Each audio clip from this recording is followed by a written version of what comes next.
et même ce qui était beaucoup attaqué dans l'origine de la famille, la propriété privée de l'État, il reconstituait ce qu'il pensait être l'évolution des rapports entre les femmes et les hommes d'un point de vue avec une explication matérialiste. Et comme il me semble que à la fois le scénario sur lequel Engels raisonnait et les raisonnements par lesquels il éclairait ce scénario d'un peu plus actuel aujourd'hui, du coup j'avais écrit un bouquin il y a quelques années et j'étais venu à cette occasion en dire quelque chose.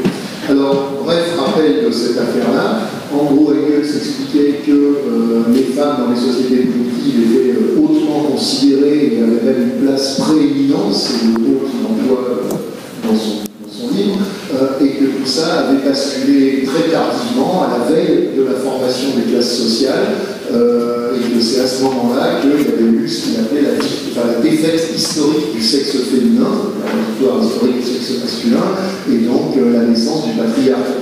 Engels expliquait ça en disant, c'est pas compliqué, les richesses, le bétail, les esclaves, les moyens de travail étant traditionnellement le fait des hommes, le jour où les richesses ont pris dans la société une grande importance par rapport au fait de faire des enfants, et les hommes ont assis leur domination sur les femmes. Je vous la fais court, mais enfin c'est ça l'idée centrale.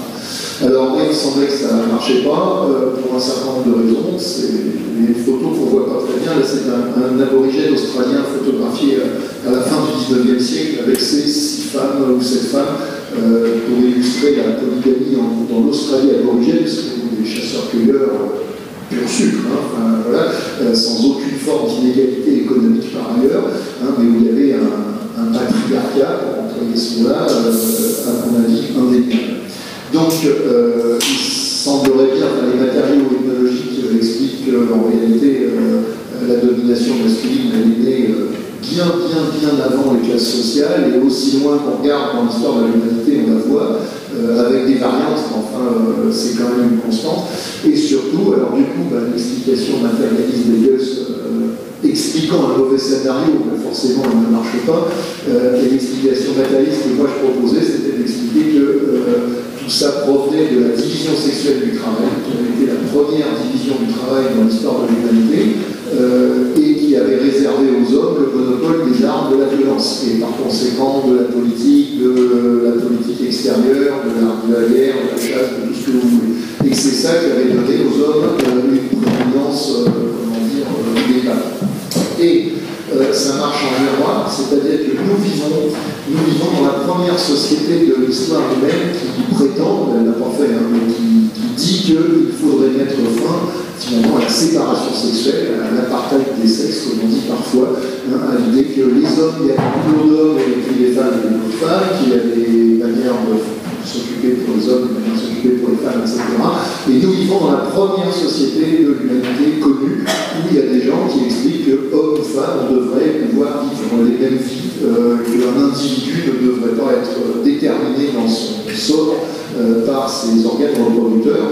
Alors c'est vrai que du coup, dans un sens, le féminisme consiste à dire que les femmes doivent pouvoir occuper les métiers d'hommes, mais il ne faut pas oublier l'autre aspect de la chose, c'est-à-dire que les hommes doivent aussi se préoccuper, se coltiner les tâches considérées comme subalternes et du coup féminines. Voilà. Alors je ne reviens pas là-dessus, mais là aussi le matérialisme marche assez bien, il marche même très bien. Pourquoi nous sommes cette société-là? Pourquoi c'est uniquement dans la société moderne qu'on en vient à penser ça? Parce que nous sommes une société marchande, c'est-à-dire une société où les travaux de l'ensemble des êtres humains ont tendance à être mélangés au travers d'un truc qui s'appelle le marché, mesuré par un dénominateur commun qui s'appelle l'argent.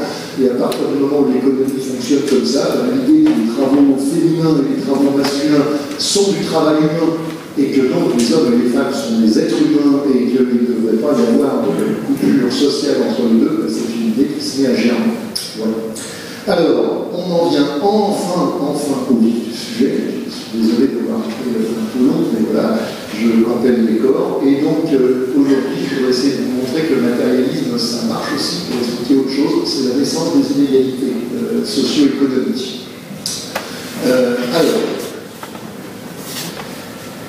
pardon? Si, les inégalités, je vais y aller à la bouche parce que les inégalités socio-économiques sont nées dans les sociétés sociétés primitives. Donc voilà, je retombe sur mes pieds. Les micros, ça va? Non, ça marche pas. Oui, je sais que ça marche pas. J'entends bien que j'entends rien, donc je vais le faire à la bouche. Est-ce que vous m'entendez là comme ça? Ça va?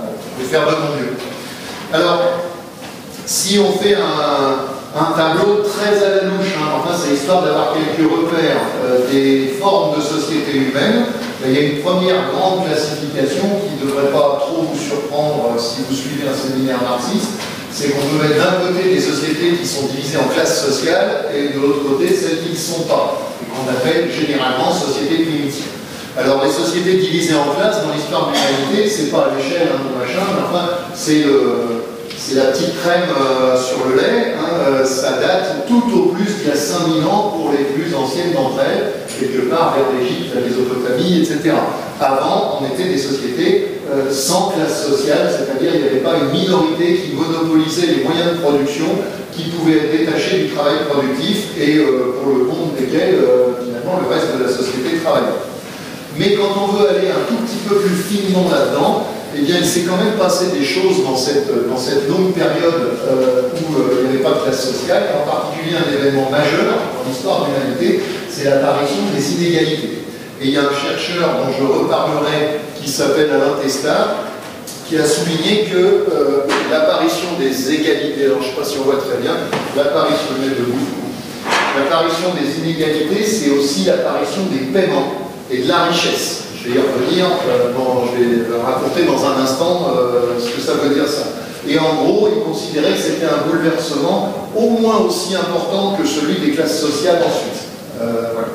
Donc c'est une division un peu ternaire de l'histoire des formes sociales.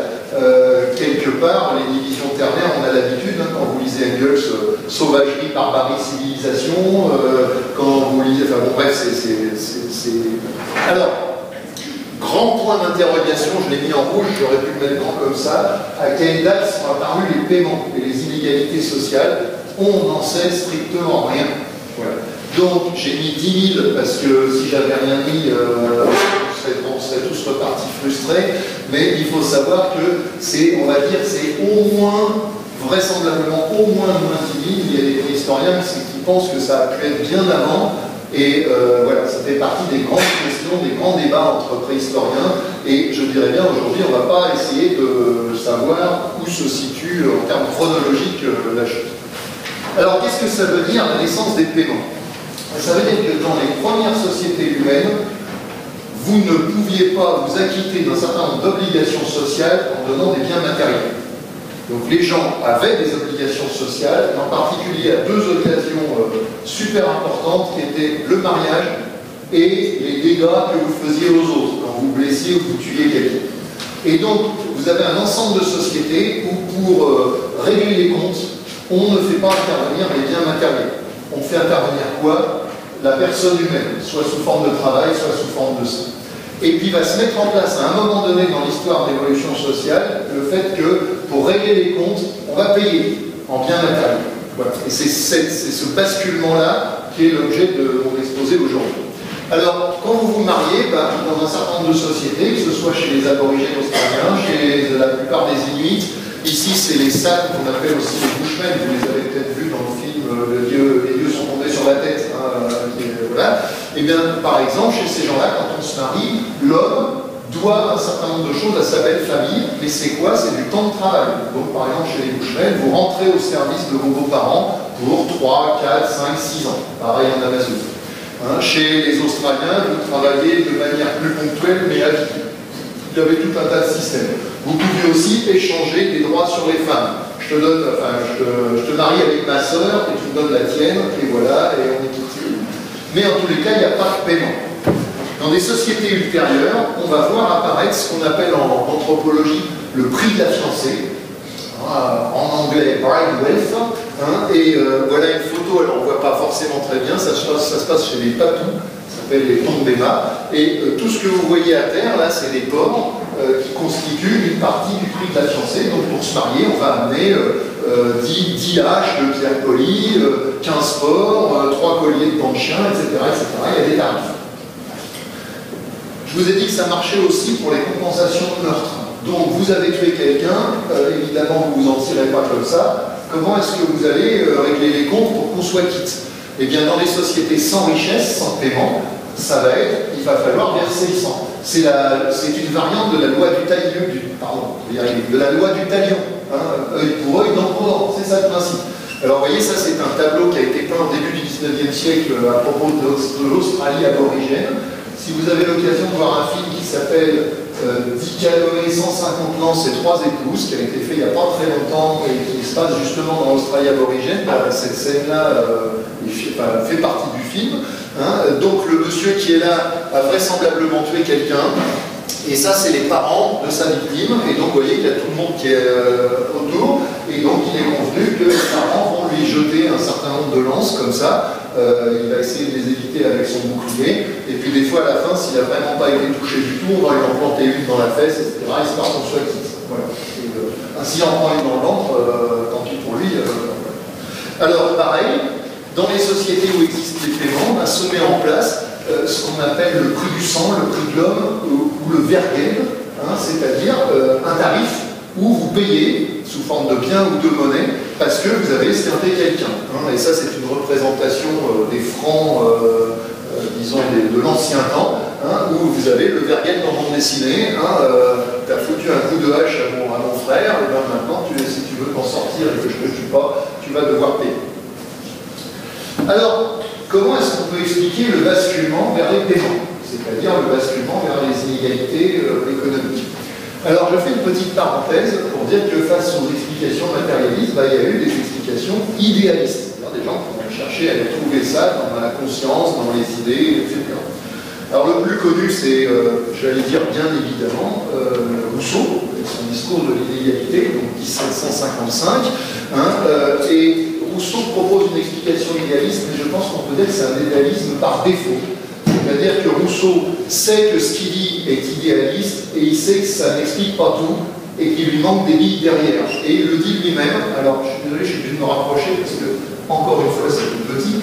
Donc, Rousseau commence en disant « Le premier qui, ayant enclos un terrain, s'avisa de dire « Ceci est à moi » et trouva des gens assez simples pour le croire, fut le vrai fondateur de la société civile. Que de crimes, de guerre, de meurtres, de misère et d'horreur n'eût point été épargné au genre humain, celui qui, arrachant les pieux, coupant le fossé, eût crié à ses semblables, gardez-vous d'écouter cet imposteur, vous êtes perdus si vous oubliez que les fruits sont à tous et que la terre n'est à personne. Alors là, c'est vraiment l'explication idéaliste. Il y a un mec qui se réveille le matin, il dit mais bon sang, bonsoir, si j'inventais la propriété privée, les autres bêtement se laissent faire, et Rousseau dit, si les autres n'avaient pas été aussi bêtes, on n'en serait pas là. Mais Rousseau lui-même sait bien que c'est une façon rhétorique de présenter les choses, et dès la phrase suivante, il dit « Mais il y a grande apparence qu'alors les choses en étaient déjà venues, au point de ne plus pouvoir durer comme elles étaient. Car cette idée de propriété, dépendant de beaucoup d'idées antérieures qui n'ont pu naître que successivement, ne se forma pas tout d'un coup dans l'esprit humain. Il fallut faire bien des progrès, acquérir bien de l'industrie et des lumières, les transmettre et les augmenter d'âge en âge avant d'arriver à ce dernier terme de l'état de nature. Autrement dit, avant que cette idée germe, et il ne fallait pas d'abord, elle n'a pas germé que dans une tête, elle a germé dans toutes les têtes, il a fallu d'abord qu'il y ait une évolution des idées elles-mêmes, mais aussi, Rousseau le dit, des progrès de l'industrie. Il y a le matérialisme qui se cache derrière, sauf que évidemment, on est en 1755, Rousseau n'a pas la moindre idée des processus matériels, sociaux qui ont pu être à l'œuvre à ce moment-là, et il en est arrivé à dire, en fait, il y a sûrement quelque chose à gratter, mais je ne sais pas. Alors l'idéalisme, en philosophie, en évolution sociale comme ailleurs, a la peau assez dure, hein, et depuis l'époque de Rousseau, on aurait pu s'attendre à ce que les progrès de la science le fassent reculer, mais non, il y a d'autres choses qui vont dans le sens inverse, et on a des idéalismes parfaitement assumés et beaucoup plus récents. Je ne sais pas si vous avez entendu parler de ce livre qui est sorti il y a une vingtaine d'années, donc d'un préhistorien qui s'appelait Jacques Cauvin, Naissance des divinités, naissance de l'agriculture, et où Cauvin expliquait, juste là on a cherché des explications matérialistes par l'environnement, par tout un tas de choses à la naissance de l'agriculture, pas du tout. Tout ça s'est produit dans les textes. Et comment ça s'est produit dans les textes? Par un changement religieux. Donc le mécanisme que décrit Cauvin, c'est qu'il y a eu une nouvelle religion qui est apparue. Suite à la nouvelle religion, les gens se sont mis à faire de l'agriculture. Et Cauvin écrit, par exemple, tout se passe comme si la religion, loin d'être un pur irrationnel, avait d'abord développé à un niveau non directement utilitaire une sorte de logique transcendantale s'appliquant ensuite au réel. Une autre phrase, on ne saurait nier le rôle historique effectif des religions à la source des grands tournants civilisateurs. Et histoire de bien enfoncer le clou, et on peut faire bien des reproches à Cauvin, mais pas d'avancer drapeau caché, il dit « Nous pouvons nous demander si à travers une science humaine comme l'archéologie, il n'est pas possible d'asseoir sur des faits une théorie non matérialiste de l'évolution humaine. » Donc, il le disait tout à fait clairement, pour moi, c'est les idées, et en particulier les idées religieuses, qui sont le moteur. Alors, il va de soi que je ne vais pas passer du temps à critiquer dans le détail ces idées-là, mais moi, je vais essayer de montrer qu'il y a une autre voie de recherche, qui est la voie matérialiste, et que cette voie-là donne quand même un certain nombre de résultats un peu plus satisfaisants que de se dire qu'un jour, les gens ont changé de religion. Pourquoi on ne sait pas trop. Si je peux me permettre cette petite plaisanterie, sans doute les tests tombés du ciel, mais voilà, parce que l'idéalisme, il y a quand même un moment où on a des questions sans réponse. Alors, l'explication matérialiste marxiste traditionnelle sur le passage, l'apparition des inégalités, c'est l'explication qui relie la naissance de l'agriculture aux inégalités et la notion de surplus. Et celui qui a... Alors, c'était déjà une explication qu'on trouve un peu chez Engels, en quelques mots, mais celui qui a vraiment développé cette explication est un préhistorien marxiste australien qui s'appelait Gordon Childe, qui a donc vécu dans la première moitié du XXe siècle, et c'est vraiment lui qui a développé cette explication. En particulier, c'est lui qui a forgé une expression que vous avez sans doute déjà entendue. Il appelait ça la révolution néolithique. Pareil, il faisait une tripartition des sociétés, il disait qu'il y avait deux grands tournants. C'est la révolution néolithique, en gros, qui nous fait passer de ce qu'on appelait avant la sauvagerie à la barbarie, des sociétés égalitaires aux premières inégalités, et puis ensuite la révolution urbaine qui nous fait passer aux civilisations. Alors, cette explication a été globalement, disons, absorbée par le marxisme, qui l'a considéré. Déjà, elle s'inscrivait quand même dans des choses, encore une fois, qu'Engels avait déjà écrit, mais on l'a considérée très longtemps comme valide. Pourtant, il me semble, enfin, pas qu'à moi, parce que là, je n'invente rien, mais elle pose quand même deux problèmes majeurs. Alors, premier problème, c'est sur le plan du raisonnement. C'est-à-dire que cette idée de surplus, donc je vous la fais courte, avant l'agriculture, on produisait juste de quoi se nourrir. Il n'y avait pas, on ne pouvait pas produire d'excédent dans une économie de chasse-cueillette. À partir du moment où vous avez l'agriculture, vous produisez plus, les producteurs peuvent produire plus que ce qu'ils ont besoin pour vivre, et donc à partir de là, il y a des gens qui peuvent accaparer ce surplus et faire autre chose que travailler, et en gros taper sur la tête des autres pour récupérer et les faire trimer. Alors cette théorie du surplus a été beaucoup critiquée, on ne sait pas toujours, dès les années 50-60, en particulier autour d'une idée qui est que, désolé, mais les chasseurs-cueilleurs, eux aussi, produisent un surplus défini comme ça. Parce que dans une société de chasse-cueillette, tout le monde ne bosse pas. Il y a des enfants, il y a des vieux, il y a des malades, etc. Et donc, même dans la plus pauvre des sociétés de chasse-cueillette, par définition, un chasseur produit plus que ce qu'il lui faut pour manger lui. Donc, si vous prenez le chasseur et que vous l'extirpez et que vous en faites un esclave dans une autre société, dans la tribu d'à côté, il produira plus que ce qu'il lui faut pour manger. Donc, l'idée de dire qu'il fallait qu'il y ait l'agriculture pour que le surplus apparaisse, pour que les inégalités apparaissent, quelque part, elle pose quand même un certain nombre de problèmes au niveau du raisonnement. Mais, je dirais à la limite, c'est pas le pire, enfin, c'est peut-être pas tellement une question de pire, mais en tous les cas, on peut discuter longtemps des raisonnements, mais comme disait un grand ancêtre, les faits ont la tête dure, et donc, les raisonnements c'est une chose, mais les faits, voilà, ça c'est beaucoup plus difficile à contester, et la théorie donc de Gordon Childe se heurtait à une double série d'exceptions. C'est-à-dire que quand on prenait le matériel ethnologique, il y a des trucs qui ne collent pas. Alors c'est quoi les trucs qui ne collent pas? C'est d'abord des chasseurs-cueilleurs qui ne font pas l'agriculture, mais qui connaissent les inégalités. Alors typiquement dans mon ethnologie, on connaît bien, ça s'appelle la côte nord-ouest C'est la longue bande, vous voyez, le long du Pacifique, ça commence au nord de la Californie, ça finit au sud de l'Alaska. Et tout au long de cette... il y a donc toute une série de tribus qui vivent à cet endroit-là, et ces gens-là vivent, ce sont des chasseurs-cueilleurs, ils ne font absolument pas d'agriculture, mais ils vivent dans des villages en dur, des maisons en bois, des grandes maisons, ils font des grands mâts sculptés, décorés, etc. Si vous allez au musée du Quai Branly, dans la première pièce où vous rentrez, avant même le musée, hein, là où il y a les caisses, etc., ben, il y a un mât qui vient de là, un grand mât sculpté qui vient de cet endroit-là. Et ce sont des gens qui avaient des rangs, qui avaient, alors non seulement il y avait des inégalités, mais des inégalités formalisées. Il y avait des titres, il y avait des honneurs. C'est ces gens-là qui faisaient un truc dont vous avez sans doute entendu parler, qui s'appelle le potlatch, hein, où on se bagarre à coups de richesse et on essaye d'affirmer son rang et sa supériorité en disant c'est moi qui peut t'offrir le plus de couverture, le plus de poissons, etc., etc. Et ces gens-là avaient des esclaves pour couronner le tout. Donc vous voyez, l'idée que seule l'agriculture avait pu faire naître les inégalités coinçait sur déjà cette première série de cas ethnologiques. Et puis deuxième série de cas qui posaient problème en sens inverse, on a des agriculteurs égalitaires, des agriculteurs chez qui il n'y a pas de paiement. Ce sont, j'y ai fait une vraie allusion tout à l'heure, ce sont les gens, par exemple, dans les plaines d'Amazonie. Il y en a aussi quelques-uns en Nouvelle-Guinée. Alors là, on voit assez mal, hein, c'est bon, les Indiens d'Amazonie, peut-être qu'on peut se les imaginer. Ces gens-là font de l'agriculture, en particulier du manioc, mais ils n'ont pas de prix de la fiancée, ils n'ont pas de vergel, etc. Et il n'y a pas de riches et de pauvres parmi eux.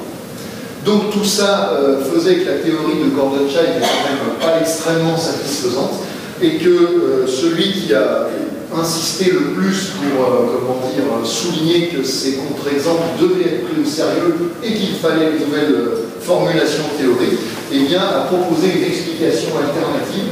Il a proposé de dire que la ligne de démarcation, ce n'était pas l'agriculture, c'était le stockage alimentaire. Alors, le monsieur en question s'appelait Alain Testard, un anthropologue français, et il a proposé ça il y a bonne trentaine d'années dans un livre qui s'appelle Les chasseurs-cueilleurs ou l'origine des inégalités, qui date de 82. Alors quel est le raisonnement? Le raisonnement, c'est de dire, finalement, ce qui démarque les sociétés à paiement des sociétés sans paiement, ce n'est donc pas l'existence ou pas de l'agriculture, c'est l'existence ou pas du stockage alimentaire sur une échelle large. Tout le monde fait un petit peu de stockage, même les chasseurs-cueilleurs mobiles, mais quand vous avez, disons, une économie qui repose sur le stockage. Et vous disais, vous voyez, ça marche assez bien. Les gens de la côte nord-ouest, c'est des chasseurs-cueilleurs, mais ils stockent. Je vais vous montrer une photo dans un instant, un dessin. Et les Amazoniens, ils font de l'agriculture, mais ils stockent pas. Parce que le manioc, c'est pas comme le blé. Le blé, c'est saisonnier. Vous le récoltez une saison, vous le gardez dans des silos, vous le replantez, etc. Le manioc, c'est tropical, c'est comme l'équateur. Et toute l'année, vous le sortez de terre au fur et à mesure que vous en avez besoin. Vous n'avez pas besoin de faire des réserves. Alors, ces stocks alimentaires, vous voyez, c'est une photo de quelque part en Nouvelle-Guinée, les îles Trobriand, connues des anthropologues pour les travaux de Malinowski, pour ceux qui connaissent. Et vous voyez, ça c'est des resserres à Ignam, et c'est des sociétés où on est très fiers d'avoir la plus grosse réserve. La resserre du chef, c'est la plus haute, et voilà, on exhibe ces Ignam devant tout le monde en disant c'est moi qui ai les plus gros, voilà, etc. Et puis, je vous le disais il y a un instant, voilà, un dessin de l'intérieur d'une maison en côte nord-ouest. Donc les Indiens qui sont là, et vous voyez, ces petits machins là qu'on voit ici, c'est le poisson.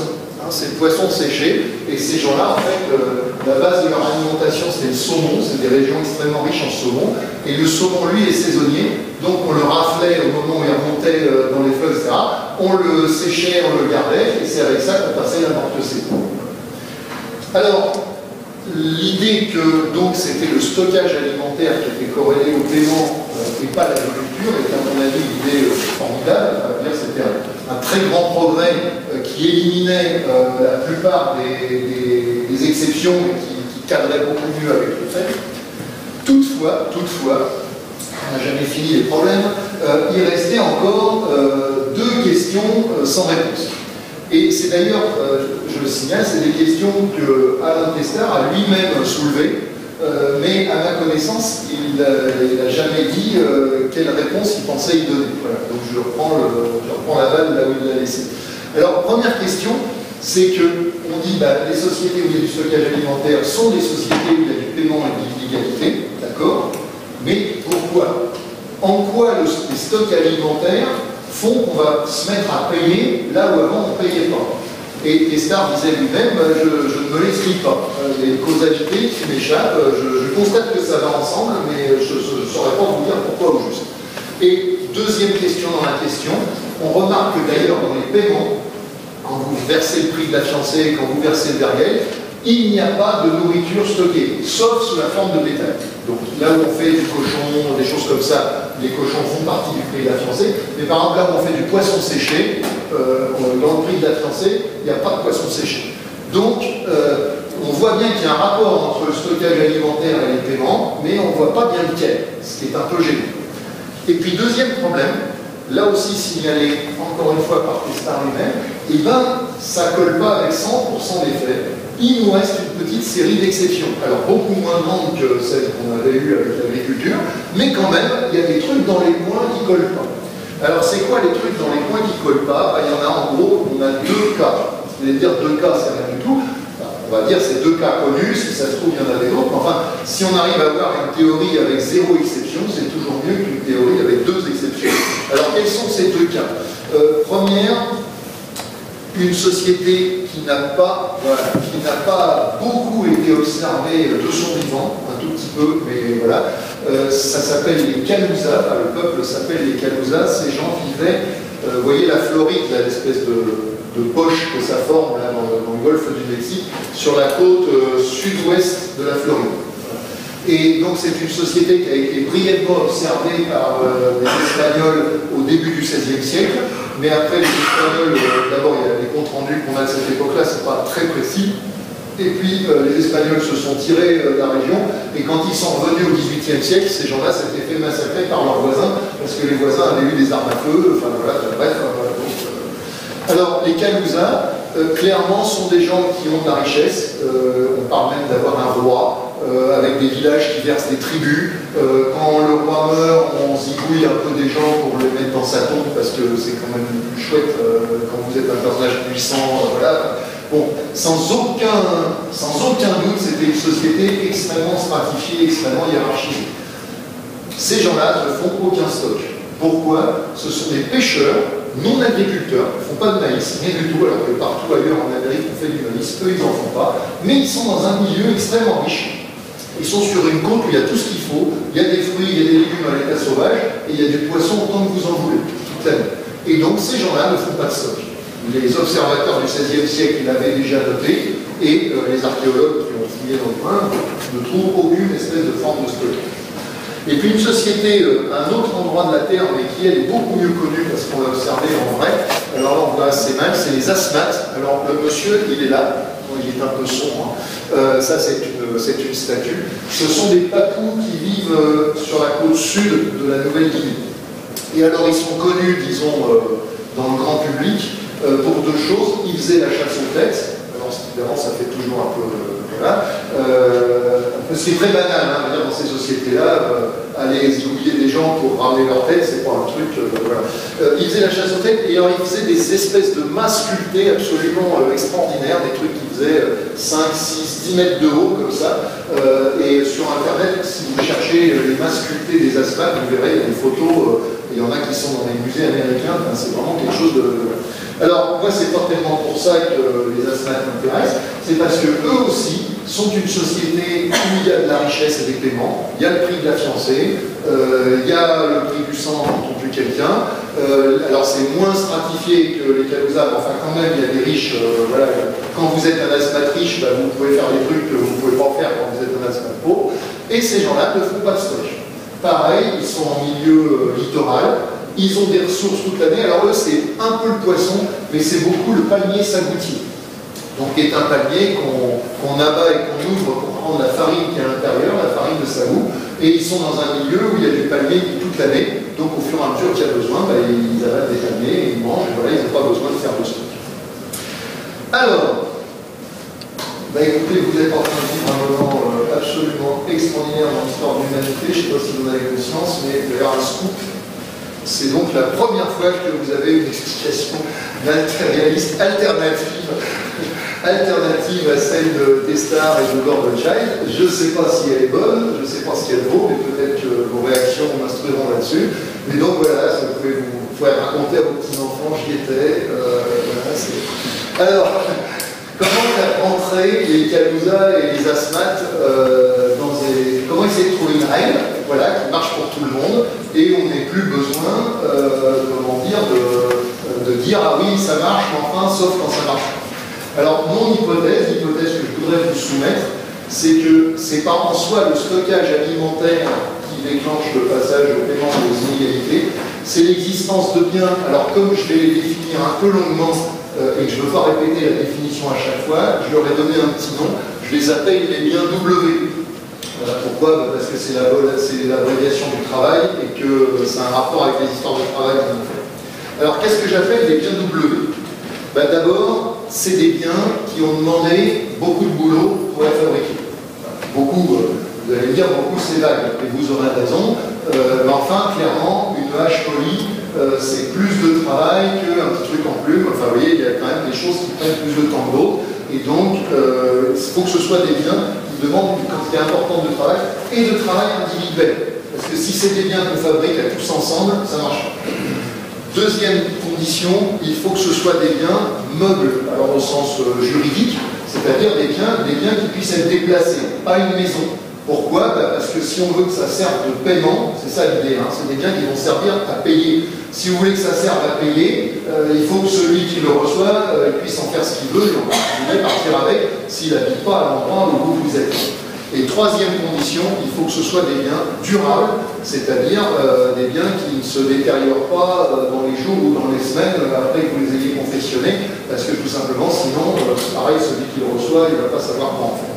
Alors, pourquoi est-ce que ça serait ça l'idée? Tout simplement parce que à partir du moment où il y a un certain nombre de biens comme ça qui sont fabriqués dans une société, tout simplement, l'idée qu'on peut remplacer du travail humain sur une longue période, je vais dire en gros, au lieu de bosser pour moi pendant 5 ans, tu me donnes l'équivalent de ce que tu aurais produit pendant 5 ans. Et si cet équivalent existe dans la production de ces sociétés, il y a une chance que le passage se fasse. Si c'est tant que cet équivalent n'existe pas, le passage ne peut pas se faire. Et donc, l'idée, c'est tout simplement, on produit des biens qui, par leurs caractéristiques techniques et sociales, rendent possible le fait de se substituer à une longue période de travail vivant, pourrait-on dire. Alors, cette hypothèse-là, elle marche en ce qui concerne les asthmates en tous les cas. Est-ce que les asthmates possèdent ce type de biens? Ils font pas de stock alimentaire comme on l'a vu, etc. Oui, mais entre autres, ils font par exemple des pirogues. Alors j'aurais pu ajouter à ça, ils font des haches aussi, des haches polies, qui font partie du paiement. Mais les pirogues sont intéressantes parce que c'est vraiment un objet indispensable dans cet endroit lacustre, enfin pas lacustre, mais marécageux. Ils ont les pirogues pour enfants qui font 3-4 mètres, ils ont les pirogues normales pour aller récolter le sagoutier qui font 5-6 mètres, et puis ils ont les pirogues de guerre qui montent jusqu'à 20 mètres. Et on n'a pas beaucoup d'indications là-dessus, mais quelqu'un nous dit ils mettent plus de 2 mois à fabriquer une pirogue. Et on a une autre indication qui nous dit les pirogues font partie des paiements. Je vous donne la citation très exacte de l'ethnologue. L'un des principaux devoirs d'un homme envers les frères et le père de sa femme, un homme doit fournir un canoë au frère ou au père de sa fiancée avant le mariage. C'est typiquement un prix de la fiancée qui ne doit pas donner que ça, mais typiquement ça rentre dans le prix de la fiancée. Alors, cette histoire de bien W, là, elle marche aussi sur d'autres sociétés, j'en avais pas parlé, mais société un cas intermédiaire, société que vous connaissez, les Jivaros. Donc, ils sont des Indiens d'Amazonie. Et on a une ethnographie des Jivaros qui date des années 50, où il y a une superposition entre les Jivaros, on va dire, à l'ancienne, et puis des innovations qui sont en train d'arriver. Les Jivaros à l'ancienne sont des Indiens d'Amazonie, font de l'agriculture sans stockage, pas de paiement. On se marie en faisant service pour la fiancée, et on venge les morts 100% pour eux et non pour eux. Et l'ethnologue dit, depuis que les carabines sont arrivées, parce que les Jivaros ne sont pas directement au contact des Blancs, mais ils sont au contact de gens qui sont au contact, et voilà, il y a du commerce de carabines. Depuis que les carabines sont arrivées, eh bien, on peut se marier en filant une carabine à son beau-père, on peut solder un mort en payant avec une carabine et pour solde de tout compte. Eh bien, il me semble que là aussi, on met le doigt sur un bien qui répond à la définition que je donnais tout à l'heure, c'est-à-dire que de l'extérieur arrive à ce moment-là dans cette société un bien qui permet et qui provoque même le passage au paiement. Alors, tout ça jusque-là, c'est ce qui marche bien. Je ne peux pas complètement finir, je vais finir en disant tout ce qui marche bien. Donc, il me semble que cette hypothèse des biens W permet de résoudre un certain nombre de problèmes qui traînaient encore. Premier problème, la causalité entre le phénomène technico-économique et puis l'existence des paiements. Je vous avais dit, le stockage alimentaire, Testard lui-même disait « ça marche, mais je ne sais pas pourquoi.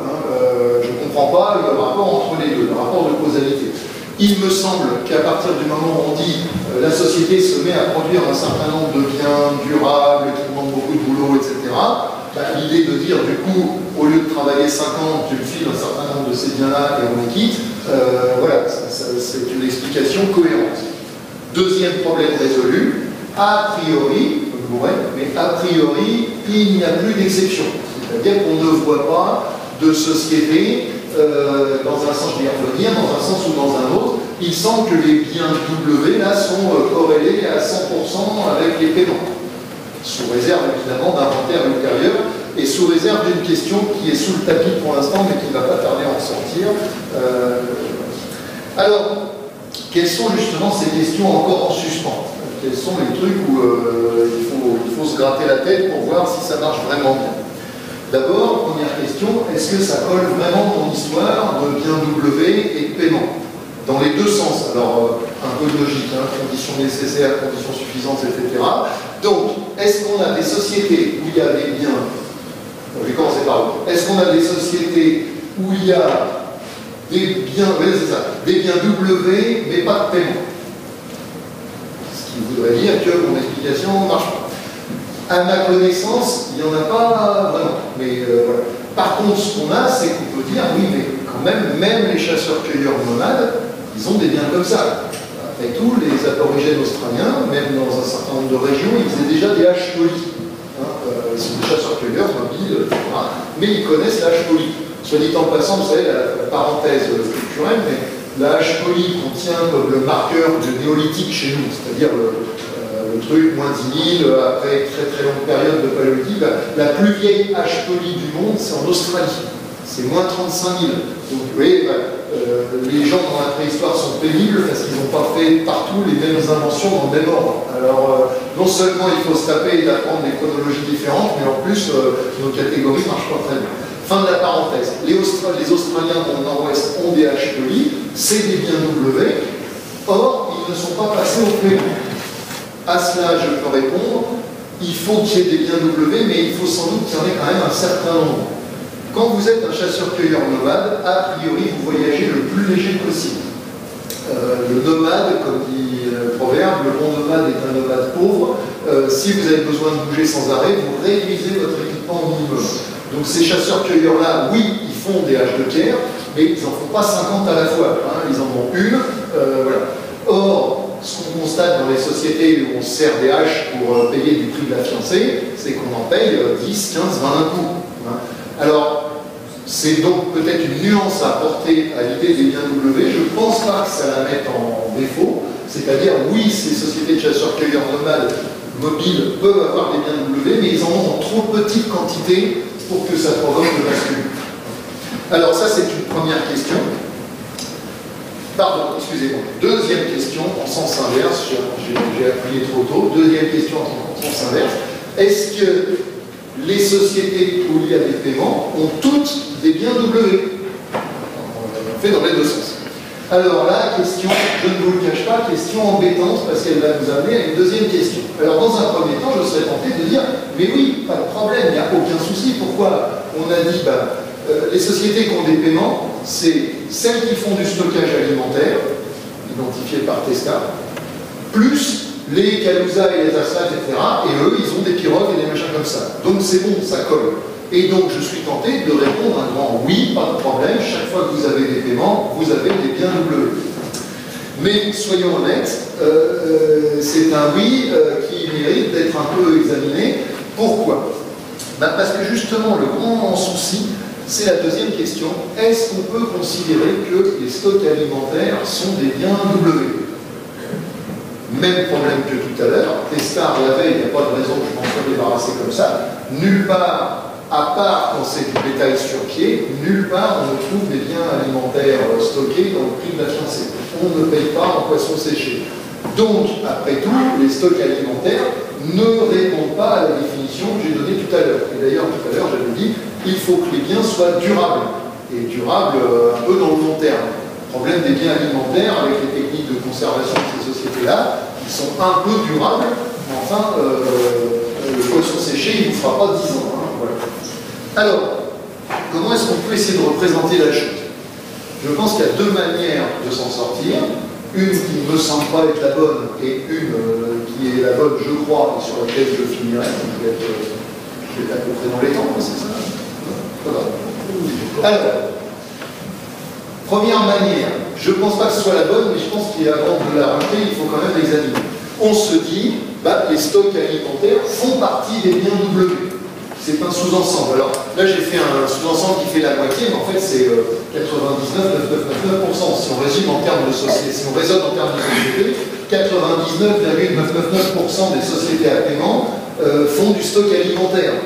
Et vous voyez, moi j'ai trouvé, Testard a trouvé en tout et pour tout deux exceptions à ce truc-là. Donc vous voyez, c'est vraiment, il aurait fallu faire un immense rectangle ici, puis écrit tout petit dans un coin, bien W, autre que stockage alimentaire. Oui, mais, toujours la même objection, si les biens alimentaires sont des biens W susceptibles de provoquer le passage au paiement, etc., pourquoi on ne paye jamais avec ces biens-là? Et là, moi, je n'ai pas de réponse satisfaisante. Alors, est-ce qu'on ne peut pas raisonner autrement et se dire que les biens alimentaires, quand ils ne sont pas du bétail, ne sont effectivement pas des biens W, mais qu'il y a quelque chose qui fait que partout où on trouve des stocks alimentaires, on trouve aussi des biens W. Et je la refasse, je la refais. Alors, deuxième hypothèse, le poisson séché, alors je vais dire poisson séché pour aller plus vite. Le poisson séché n'est pas un bien W, il ne provoquera pas à lui seul le passage vers les paiements, etc. Mais partout où on trouve du poisson séché, on trouve aussi des biens qui, eux, provoquent le passage vers les paiements et qui figurent dans le prix de la fiancée. Il y aurait donc quelque part une relation entre le fait de faire des stocks alimentaires et le fait d'avoir des biens qui demandent beaucoup de travail, qui sont durables et qu'on peut transférer. Cette relation, me semble-t-il, n'est pas forcément mystérieuse et introuvable, et je pense que ça marche assez bien de la trouver tout simplement, j'allais dire, dans la sédentarité. C'est-à-dire qu'à partir du moment où une société se pose, elle va à la fois pouvoir faire des biens W et avoir tendance à en faire, et à la fois, elle va se mettre à faire du stockage alimentaire. Pourquoi est-ce qu'elle va se mettre à faire du stockage alimentaire? C'est tout simple, c'est que le stockage, sauf dans des milieux exceptionnels, comme ceux des canousas et des asphalt, le stockage alimentaire va de pair avec la sédentarité. Ils sont à la fois la cause et la conséquence de l'autre. Vous ne pouvez pas faire des stocks si vous n'êtes pas sédentaire, vous allez travailler à dos d'homme, mais vous ne pouvez pas vous sédentariser si vous ne faites pas de stock. Voyez, et donc les stocks, encore une fois, sauf dans les milieux exceptionnellement favorables, vont de pair avec la sédentarité. Mais en même temps, quand vous êtes sédentaire, eh bien les haches de pierre polie, par exemple, que vous fabriquiez jusque-là en un exemplaire, vous pouvez du coup vous permettre d'en faire 5, 10, 20 exemplaires, d'en garder un certain nombre et de vous en servir comme paiement. Parce que justement, vous n'avez plus à vous les travailler à l'autre. Et donc, il me semble que la sédentarité explique à la fois l'émergence ou la croissance des biens W et le stockage alimentaire qui n'est pas le bétail. Soit dit en passant, pourquoi est-ce qu'on trouve le bétail dans le prix de la fiancée? Parce que justement, c'est la seule forme sous laquelle l'alimentation, la bouffe, est un peu durable. Quand vous filez un cochon vivant à quelqu'un, eh le cochon, on sait qu'il va se garder un certain temps. Hein, voilà, tout simplement. Il me semble donc que tout ça fonctionne assez bien. Je ne vois pas pour l'instant d'objection qui m'obligerait à reconsidérer tout ça, mais il va de soi que je ne doute pas un seul instant que dès que j'aurai fini de parler, il y aura. Voilà. Bon, bref. Alors, bah, écoutez, ça y est, j'ai fini. Une petite conclusion quand même. J'espère vous avoir convaincu, si jamais il y avait besoin de le faire, peut-être que vous le saviez déjà. Le matérialisme historique n'est pas une recette a priori qui permet d'avoir des réponses à toutes les questions avant même de les avoir étudiées, de se les être posées, etc. C'est pas une formule magique où on dit abracadabra, Marx l'a dit, et voilà. En revanche, c'est une direction dans laquelle il faut chercher, c'est-à-dire qu'encore une fois, on suppose que les faits sociaux ne sont pas principalement, pas du tout, mais pas principalement dus aux idées, je sais pas moi, aux mœurs, aux trucs, etc., ou aux révélations divines, hein, mais que quelque part, c'est du côté de la vie réelle, comme disait l'autre, que ça se passe. Et non seulement c'est une direction dans laquelle il faut chercher, mais je pense que c'est une direction qui marche bien. Voilà. Et la fois précédente, j'ai été venu parler donc, des rapports entre les sexes. J'espère vous avoir convaincu que ça marchait aussi assez bien en ce qui concerne donc, la naissance des paiements et des inégalités, sous réserve de recherche ultérieure. Voilà, je finis. Merci.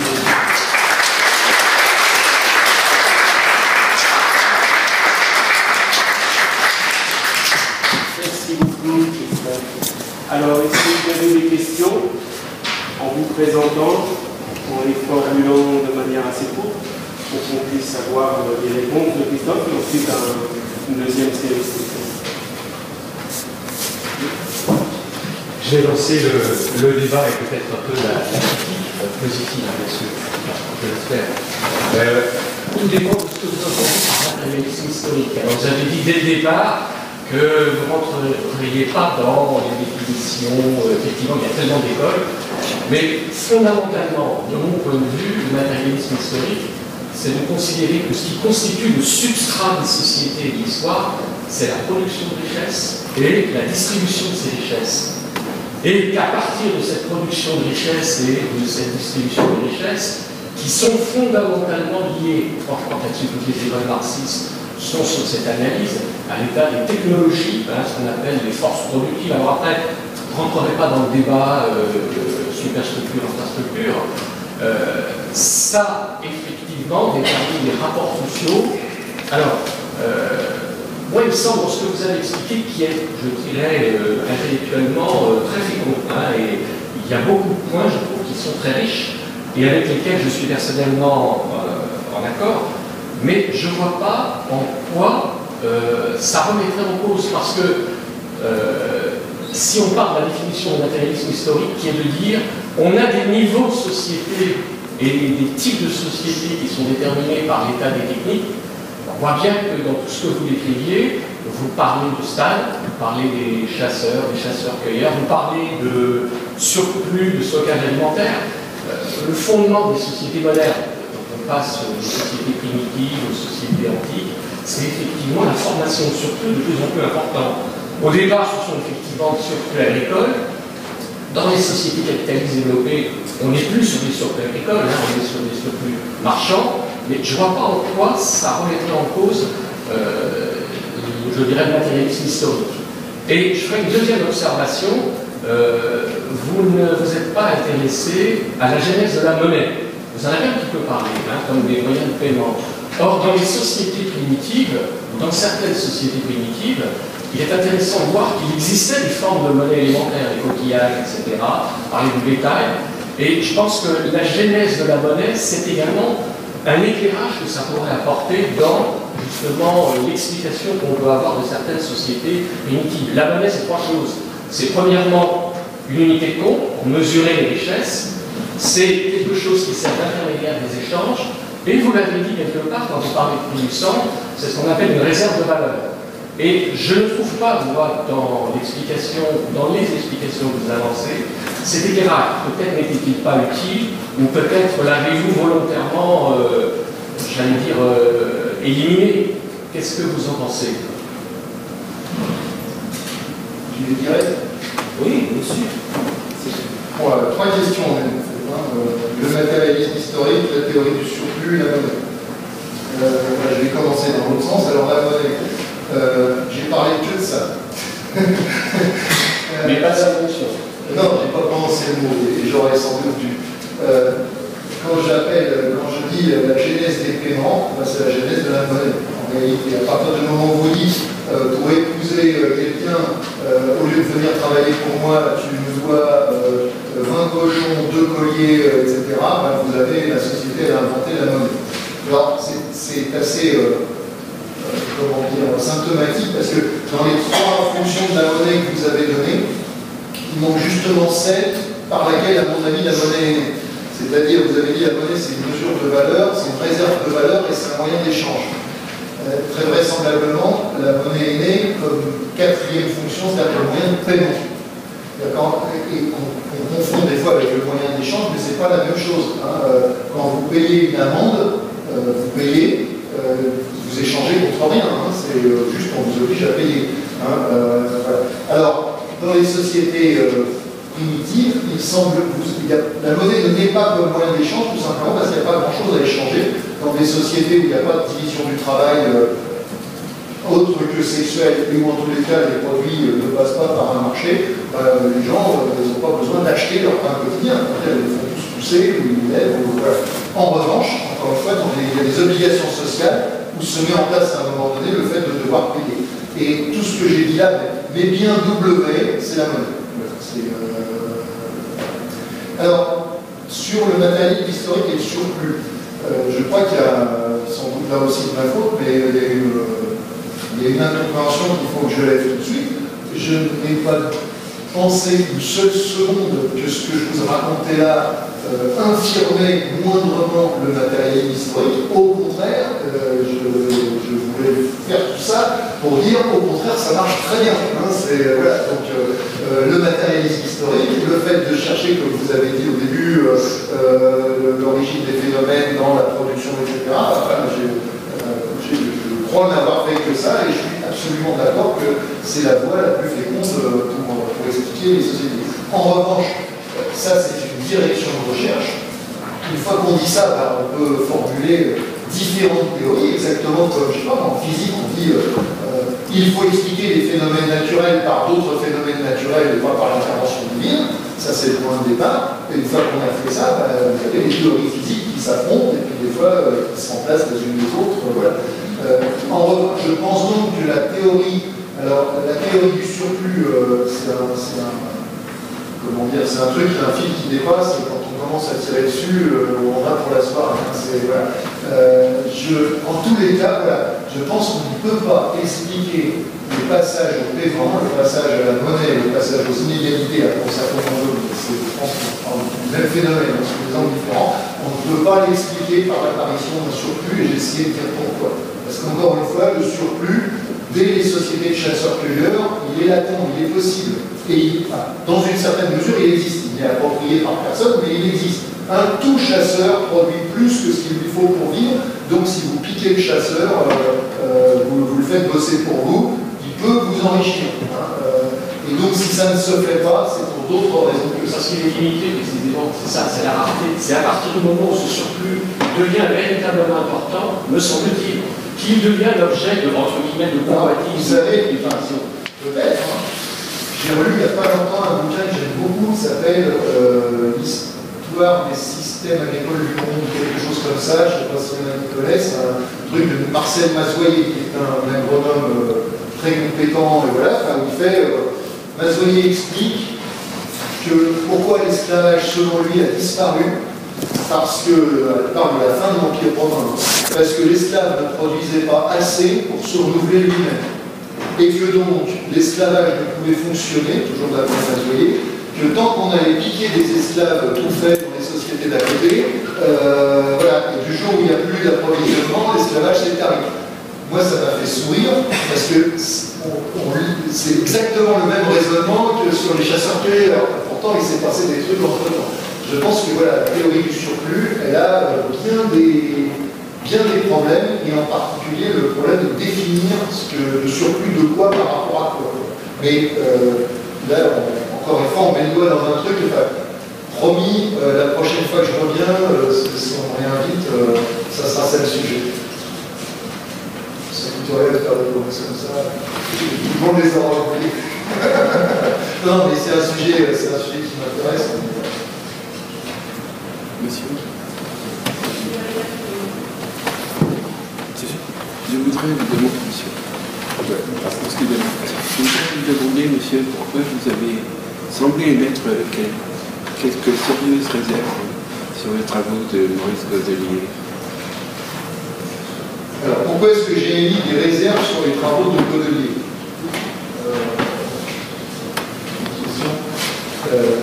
À ma connaissance, alors, c'est des demi-réserves, c'est pas des sérieuses réserves. Moi, j'ai sans doute moins de sympathie pour les théories, comment dire, lévi-straussiennes que pouvait en avoir Godelier. Ça, c'est sûr, voilà. Je ne pense pas que les théories Lévi-Strauss nous apprennent grand-chose sur l'évolution des sociétés humaines.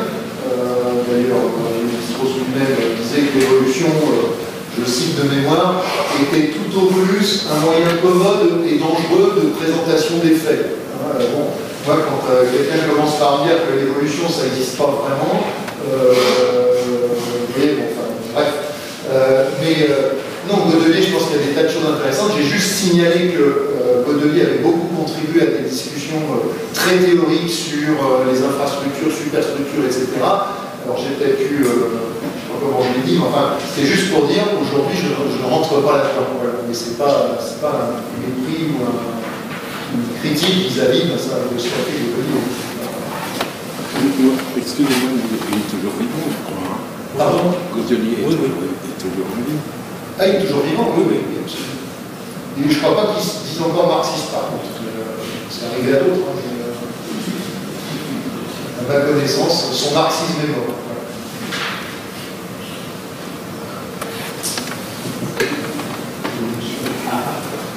Si j'ai bien compris, vous avez juste rajouté à la définition classique du matérialisme avec la définition de surplus, la fabrication des outils. Ah, je ne dirais pas que je le rajoute, parce que justement, il y a des sociétés qui font de l'agriculture et qui n'ont pas de système de paiement. Donc c'est pas un ajout, hein, c'est un décalage. Les Indiens d'Amazonie, sauf quand sont arrivés des carabines ou des choses comme ça, c'est encore des sociétés sans inégalité matérielle. Et pourtant, c'est des sociétés agricoles. Donc, mais aussi, la question des surplus, les surplus qui sont issus de l'agriculture, vous voulez comparer ça pareil que les surplus issus dans les petites sociétés de chasseurs, comparer des produits agricoles avec par exemple des poissons séchés. C'est pas la même chose. pourquoi? Les produits agricoles, ils peuvent se conserver plus longtemps, à mon avis. Là, il faut les produire, les produire. Oui, la production. Il y a aussi l'effet de masse. Ça touche plus de monde, c'est plus structurel. Peut-être. On peut les transporter sur des... En fait, ça touche... Sans doute. Ça reste vous comparez quelque chose de localisé. D'accord, mais dites-moi pourquoi il y avait des sociétés de chasseurs-cueilleurs avec des nobles, des roturiers et des esclaves, et des sociétés agricoles qui n'en avaient pas.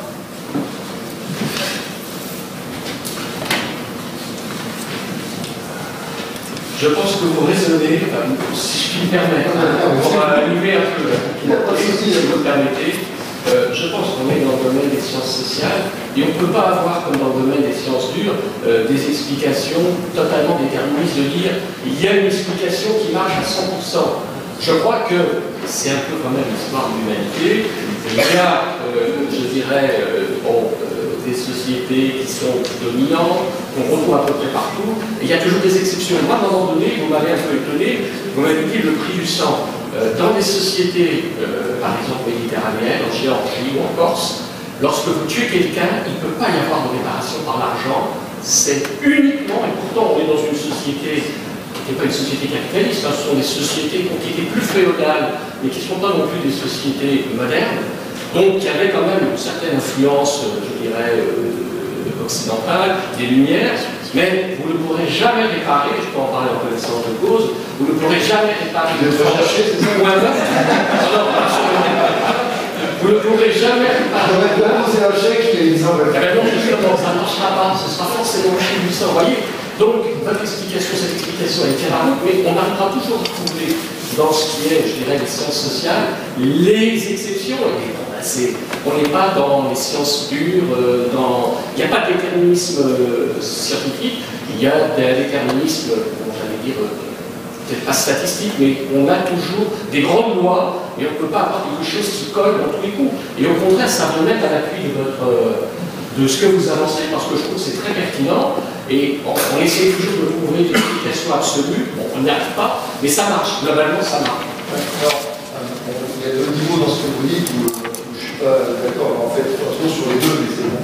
Alors, premier niveau, effectivement, il y a des sociétés comme les. Alors, je connais très très mal la Corse, dans notre propre société, on ne paye plus pour se marier. Et on ne paye plus quand on laisse quelqu'un, on ne répare pas. Tout ça pour dire que cette institution des paiements pour le mariage et pour la réparation, elle est caractéristique d'un certain niveau de développement social. Elle a à nouveau redisparu par la suite pour d'autres raisons, mais nous sommes dans des sociétés de richesse, d'inégalité sociale et de classe sociale. Et je crois que, sauf erreur, la Corse et la Géorgie étaient des sociétés où les classes sociales existaient. Voilà.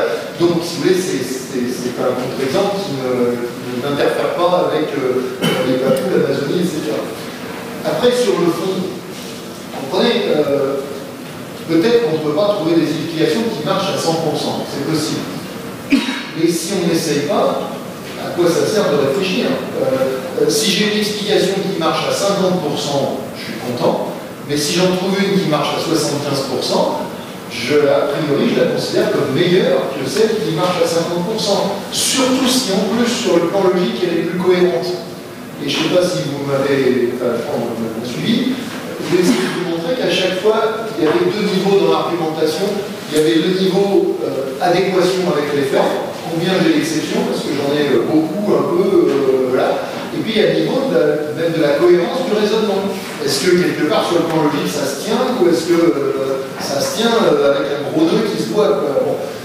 Je pense que quand Gordon Childe dit les inégalités, c'est lié au départ, au fond, à l'invention de l'agriculture, il fait avancer la science. Il propose une explication plus cohérente que celle qu'on a jusque-là, et qui cadre mieux avec les faits. Je pense que quand Testard dit non, c'est pas l'agriculture, c'est le stockage alimentaire, il fait avancer la science parce que c'est à la fois plus cohérent dans le raisonnement et que sa critique du raisonnement du surplus est fondée, et que ça cadre mieux avec les faits.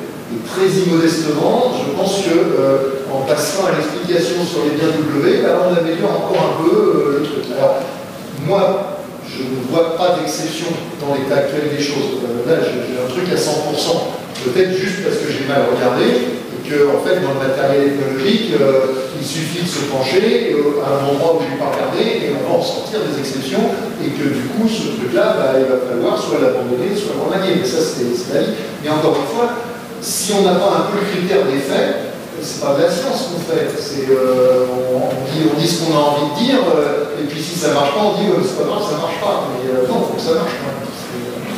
Je me sens aussi. Moi, j'aime bien quand ça marche.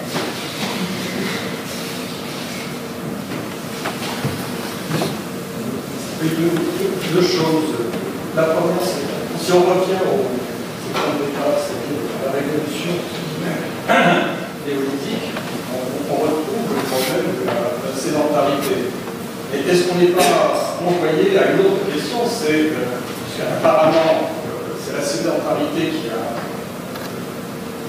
préexisté à l'agriculture pour le Moyen-Orient, notre néolithique, si j'ose dire. Qu'est-ce qui renvoie à la sédentarisation? Quelles sont ça c'est renvoyé à vos origines, si j'ose dire, à l'origine de votre question. J'ai une question complètement différente. Je suis arrivé un peu tard, je ne sais pas si vous en avez parlé. Vous avez parlé de Delier, manifestement. demande, est-ce que vous avez parlé de Ieyasu? Non. Parce que il me semble que dans fin de dernier chapitre, en tous les cas, Ieyasu avait une lecture, non pas de l'origine de la famille, mais de la préface d'Engels, où il mettait en avant la production des hommes mêmes. Alors, je ne sais pas si vous avez ça en tête. Déjà, je veux savoir ce que vous en pensez, qui n'apparaît pas, me semble-t-il, dans ce que vous avez dit aujourd'hui. Bon, alors, première question des origines de la sédentarité. Je crois qu'en réalité, personne n'en sait trop rien. C'est comme les origines de l'agriculture, c'est des grandes questions des archéologues, voilà, et c'est quelque chose qu'on constate. Alors, la sédentarité, à partir de en même temps, c'est des trucs, on peut dire, par certains côtés très bêtes et très terre à terre, c'est-à-dire qu'à partir du moment où les gens ont pu se poser, on imagine que, ben voilà, plutôt que de se travailler, ils l'ont fait. Et puis quand vous rentrez dans les détails, ben en fait, c'est plein de problèmes, plein de questions, plein de choses qu'on ne connaît pas, et sur lesquelles les archéologues grattent et essayent de réunir des éléments, et voilà. Mais moi, j'ai pas de lumière particulière là-dessus, je suis comme, enfin, je pense que je suis comme vous, je lis, j'essaye de discuter avec des archéologues pour qu'ils me racontent où ils en sont, et voilà, et je ne prétends pas du tout avoir une explication à ça. Donc par contre, il y avait ça. Ça, de toute façon, à tous les coups. Et en vous écoutant, je dois bien dire que je n'explique pas, et vous voyez, vous avez allumé une lumière rouge dans la tête. Après tout, les Amazoniens, ils sont sédentaires, en tous les cas largement sédentaires, et ils ne sont pas passés au bien W. En tout cas, ils ne sont pas passés au démon. Et je m'aperçois que, en fait, d'une part, je ne l'explique pas. Et je signalais même pas, non seulement je ne signalais pas que c'était le cas, mais je ne m'en étais pas rendu compte. Donc voilà, merci, voilà, vous avez un peu de travail pour. Alors la deuxième question, Ieyasu, oui, alors je n'ai pas parlé, j'ai dit parmi, disons, les grands, entre guillemets, les grands marxistes ou matérialistes des années 50-60, oui, j'ai dit Godelier et marxistes, j'aurais pu en mettre toute une pelletée d'autres dont Ieyasu. Ieyasu, si je me souviens bien, fait la théorie d'un type de société assez particulier. Et il est un peu cavalier, d'abord en généralisant son type, en disant en gros, c'est comme ça que ça s'est passé, quoi, voilà. Et encore plus cavalier quand il parle des chasseurs-cueilleurs d'avant, voilà. Donc il n'est pas exempt de reproches. Mais ce qu'il a fait, si on le prend comme l'étude d'un type particulier de société dans un point précis, c'est tout à fait intéressant, utile, et voilà. C'est pas du mépris, hein, c'est juste que je voulais. Je ne me voyais pas en train de vous aligner 12 noms d'anthropologues juste pour le plaisir de mettre leur trombine sur le pauvre pote qui ne voulait pas marcher. Mais qui a marché quand même, grâce aux efforts. Vous liez moyen de paiement et apparition de hiérarchie sociale.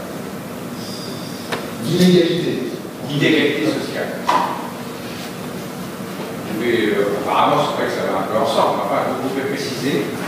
Alors, les hiérarchies, c'est vraiment des problèmes compliqués en réalité. Des hiérarchies, même dans les sociétés sans paiement et assez, alors, c'est toujours pareil, c'est une question de nuance, hein, très égalitaire, on va dire, sur le plan économique. En réalité, il y en avait déjà. Des hiérarchies un peu informelles, mais des hiérarchies qui ne rigolaient quand même pas. Hein, dans l'Australie aborigène, hein, ces braves chasseurs-cueilleurs où il n'y a pas de riches, pas de pauvres, pas de propriété privée, pas de tout ce que vous voulez, et où c'est le bonheur sur terre.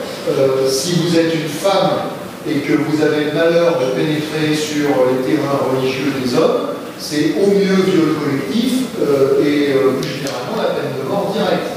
Si vous êtes un jeune initié et que vous faites une connerie pendant une cérémonie, ou qu'on vous accuse d'avoir fait une connerie pendant une cérémonie, vous avez laissé échapper le machin, etc., c'est la peine de mort directe. Et on a des témoignages comme quoi les vieux Australiens qui sont en charge des rituels, etc., bien sûr, normalement, ils ne sont chefs que du cérémonial religieux, mais en réalité, ils font font marcher absolument tout le monde au doigt et à l'œil, parce qu'il suffit qu'ils disent machin a déconné pendant la cérémonie, et l'autre, il ne passe pas la nuit. Vous voyez, tout ça pour dire que les sociétés humaines, c'est pas toujours du cake. Hein.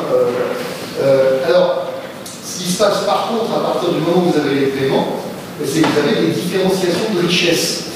Et à partir du moment où il y a des différenciations de richesse, il y a des moyens supplémentaires, vous voyez, tout ça, ça va se creuser. Hein, tout simplement sur le mariage, c'est des mécanismes qu'on voit dans plein de sociétés.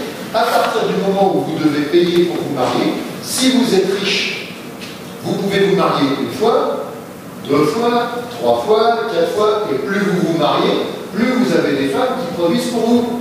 Et du coup, vous accumulez encore des cochons, des machins, etc. Et vous pouvez soit en épouser d'autres, soit vous allez pouvoir prêter à ceux qui n'ont pas assez. Alors bien sûr, formellement, tout le monde reste un homme libre, avec accès à la terre, etc. Mais il y a ceux qui se sont mariés avec 5-6 femmes et qui ont une dizaine de dames dans la tribu qui leur doivent leur prix de la fiancée parce que c'est eux qui l'auront avancé. Et puis ceux qui sont libres aussi, mais qui doivent le prix de la fiancée à machin, et qui du coup ne peuvent pas leur refuser grand-chose. Et quand ça se met à se castagner dans la tribu parce que les gens ne sont pas d'accord, ben, il y a celui qui a les 10 gars qui lui doivent quelque chose, qui prennent systématiquement son parti à la main. Vous voyez, ben, c'est ce genre de mécanisme-là qui va se mettre en place. Si on parle du verguet, quand vous êtes un Iroquois, vous savez, les gentils Iroquois dont parle Engels en disant ils sont égalitaires, etc., égalitaire, il y a des esclaves, les Iroquois. Mais alors Engels ne le savait pas, pas de la faute d'Engels, c'est écrit sur la base d'informations ethnologiques un peu parcellaires. Quand vous êtes un Iroquois et que vous voulez lancer une expédition de guerre, vous commencez par montrer vos richesses. Parce que ça veut dire, j'ai ce qu'il faut pour indemniser, parce que quand vous montez l'expédition, vous êtes responsable de tous les autres Iroquois qui vous suivent, et s'ils se font tuer, vous devez indemniser leur famille. Donc, qui peut monter une expédition derrière? Celui qui a assez de thunes pour être capable d'indemniser au cas de besoin. Bon. Et bien, celui qui n'a pas assez de thunes, il suit les expéditions des autres, mais le butin n'est pas pour lui. Ou alors, il y aura un petit quelque chose si le chef de l'expédition veut bien lui en laisser. Mais vous voyez, c'est la porte ouverte à un élargissement brutal de ce genre de rapport de domination et de choses comme ça. Ça ne les crée pas de toutes pièces, les rapports de domination existaient déjà même dans les sociétés anciennes, mais ça leur donne, exactement comme par la suite, l'apparition par exemple de la propriété foncière, encore démultiplier ça, où vous aurez des gens qui pourront avoir 100, 1000, 10 000 personnes qui bosseront pour eux, et à qui ils interdiront tout un tas de choses, etc. Vous voyez, c'est la même chose, après il y a des effets de démultiplication.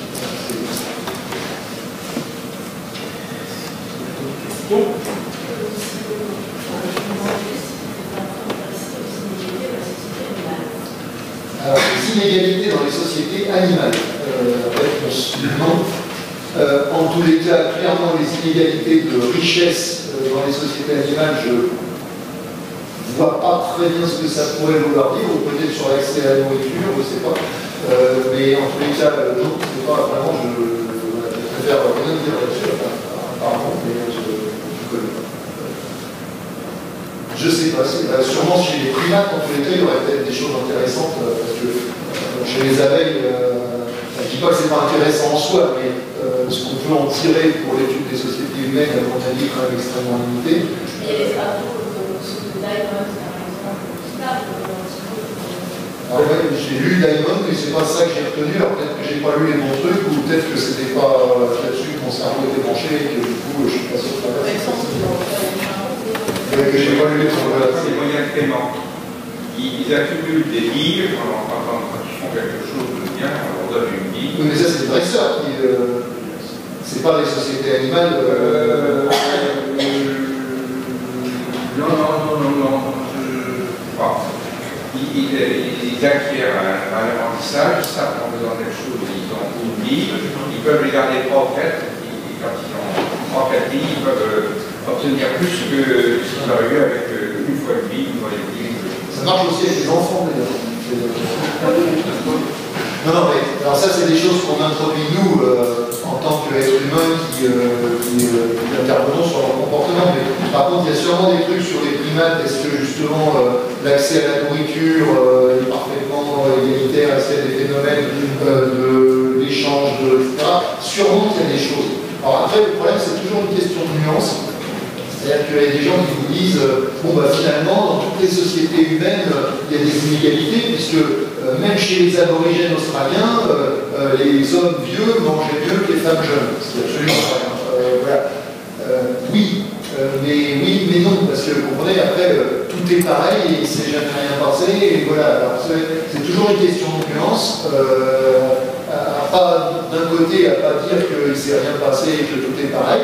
Et à l'autre côté, suffisamment nuancé pour voir que même dans des sociétés très égalitaires, bah, il y a quand même des phénomènes d'inégalité et ou de domination qui peuvent exister. Et pour la domination, les phénomènes ne sont pas, vous racontez l'histoire des gars en charge du rituel chez les Australiens, ce n'est pas des phénomènes mineurs. On peut dire c'est quelque chose qui organise bien la vie sociale. Question ?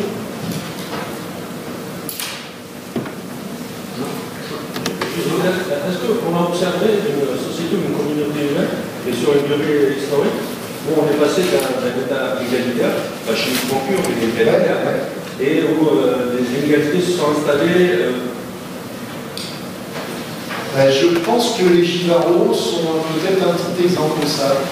Les Jivaros qu'on connaît depuis un peu longtemps, et où on voit comment, avec l'arrivée des carabines, il se met à y avoir ceux qu'on monte, ceux qu'on ne pas. Ma réponse c'est sûrement, mais là il n'y a rien qui me vient comme ça. Vous savez, la documentation ethnologique, quand on ne connaît pas le sujet, comme c'était mon cas il y a encore quelques années, on se dit bon ben voilà, il y a 3-4 témoignages, machin, puis voilà, on aura vite fait le tour, enfin bon, on ne sait pas grand chose sur ces trucs-là. Et puis quand vous y mettez le doigt, le nez, les deux yeux, et vous pensez tout le reste, vous dites que vous n'aurez pas besoin de pas assez 5 ans de vie, voilà. Un truc classique, hein, mais rien que sur les aborigènes australiens, hein, qui forment un tout petit pourcentage des sociétés, il y a 10 000 références bibliographiques. 10 000. Donc, vous voyez, pour vous donner l'idée qu'avant d'être sûr de pouvoir dire on n'a jamais vu de société où, c'est toujours difficile de raisonner dans ce sens-là. Autant c'est facile quand on tombe sur quelque chose de dire bah là ça je sais que c'est là et voilà. Autant dans l'autre sens avoir le cœur net en se disant est-ce qu'il n'y a pas des exceptions? Non, il n'y en a pas. Pas facile vu la masse de matériaux. Mais voilà. Là vous prenez l'exemple de Givaro avec l'introduction des carabines. Ouais. Mais n'a-t-on pas une expérience, une connaissance d'une tribu ou autre qui est ainsi? Oui. Encore une fois, ma réponse est sûrement qu'il y en a, mais il n'y a rien qui me vient là comme ça. Mais, le problème, un des problèmes qu'on a, je crois, c'est que souvent, quand on les a observés, on les a quand même du même coup esquintés. C'est-à-dire qu'en fait, quand vous avez des témoignages sur un moment donné du développement, généralement l'anthropologue qui raconte n'était pas tout seul, et du coup sont arrivés tout un tas de trucs qui ont de toute façon perturbé le cours normal des choses. Il y a des exceptions, en particulier des témoignages de gens qui ne sont pas des anthropologues. Et typiquement, le voyageur, l'explorateur, le naufragé. J'adore les témoignages de naufragés parce que vous avez des gens qui se sont retrouvés comme ça dans des tribus à 2000 bornes du blanc le plus proche, dans des endroits où les mecs n'avaient jamais vu ne serait-ce qu'un objet qui ressemble, voilà, et où les mecs, enfin les mecs, je dis souvent des hommes, vous voyez, des cas, finissent par revenir dans le monde des standards et livrent des témoignages qui sont en plus exempts de oui, mais si ça se trouve, c'était des sociétés qui avaient déjà été influencées, etc. Donc, il doit bien y avoir quelques cas de sociétés comme ça, on a pu faire des photos, des moments variés, mais même les Indiens d'Amérique de nos westerns, si, tiens, voilà un bon exemple, les Indiens d'Amérique, par exemple, suite à l'arrivée du cheval.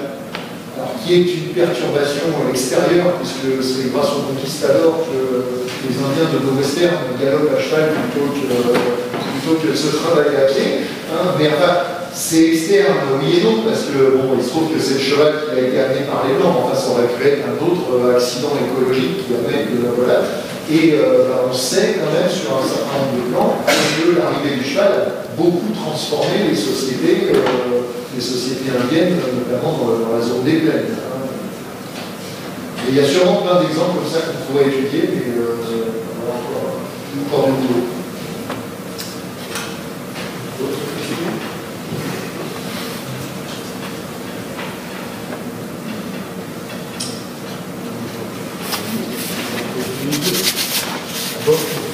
Il y a cette question qui est très difficile parce que, comme je sais que vous avez travaillé sur les algorithmes et tout ça, j'ai quand même vraiment l'impression de voir tourner un algorithme qui tâtonne par itération successive pour aller atteindre une sorte d'état d'universalité, de tranquillité, tout est expliqué à 100%, vous l'avez dit plusieurs fois. Mais on n'y arrivera jamais, c'est absolument impossible. C'est même pas la peine d'essayer de tâtonner. On n'est pas dans cette logique-là. Peut-être pour toutes les raisons qui ont été discutées, il n'y a pas de société pure, chimiquement pure. C'est exactement ça, on n'y arrivera jamais. Je veux dire, 90% des sociétés indiennes du temps de Marx, et l'Iroquois évidemment compris, sont esclavagistes. Ils ont des esclaves noirs. Ils n'ont pas des esclaves indiens, je ne sais pas quoi.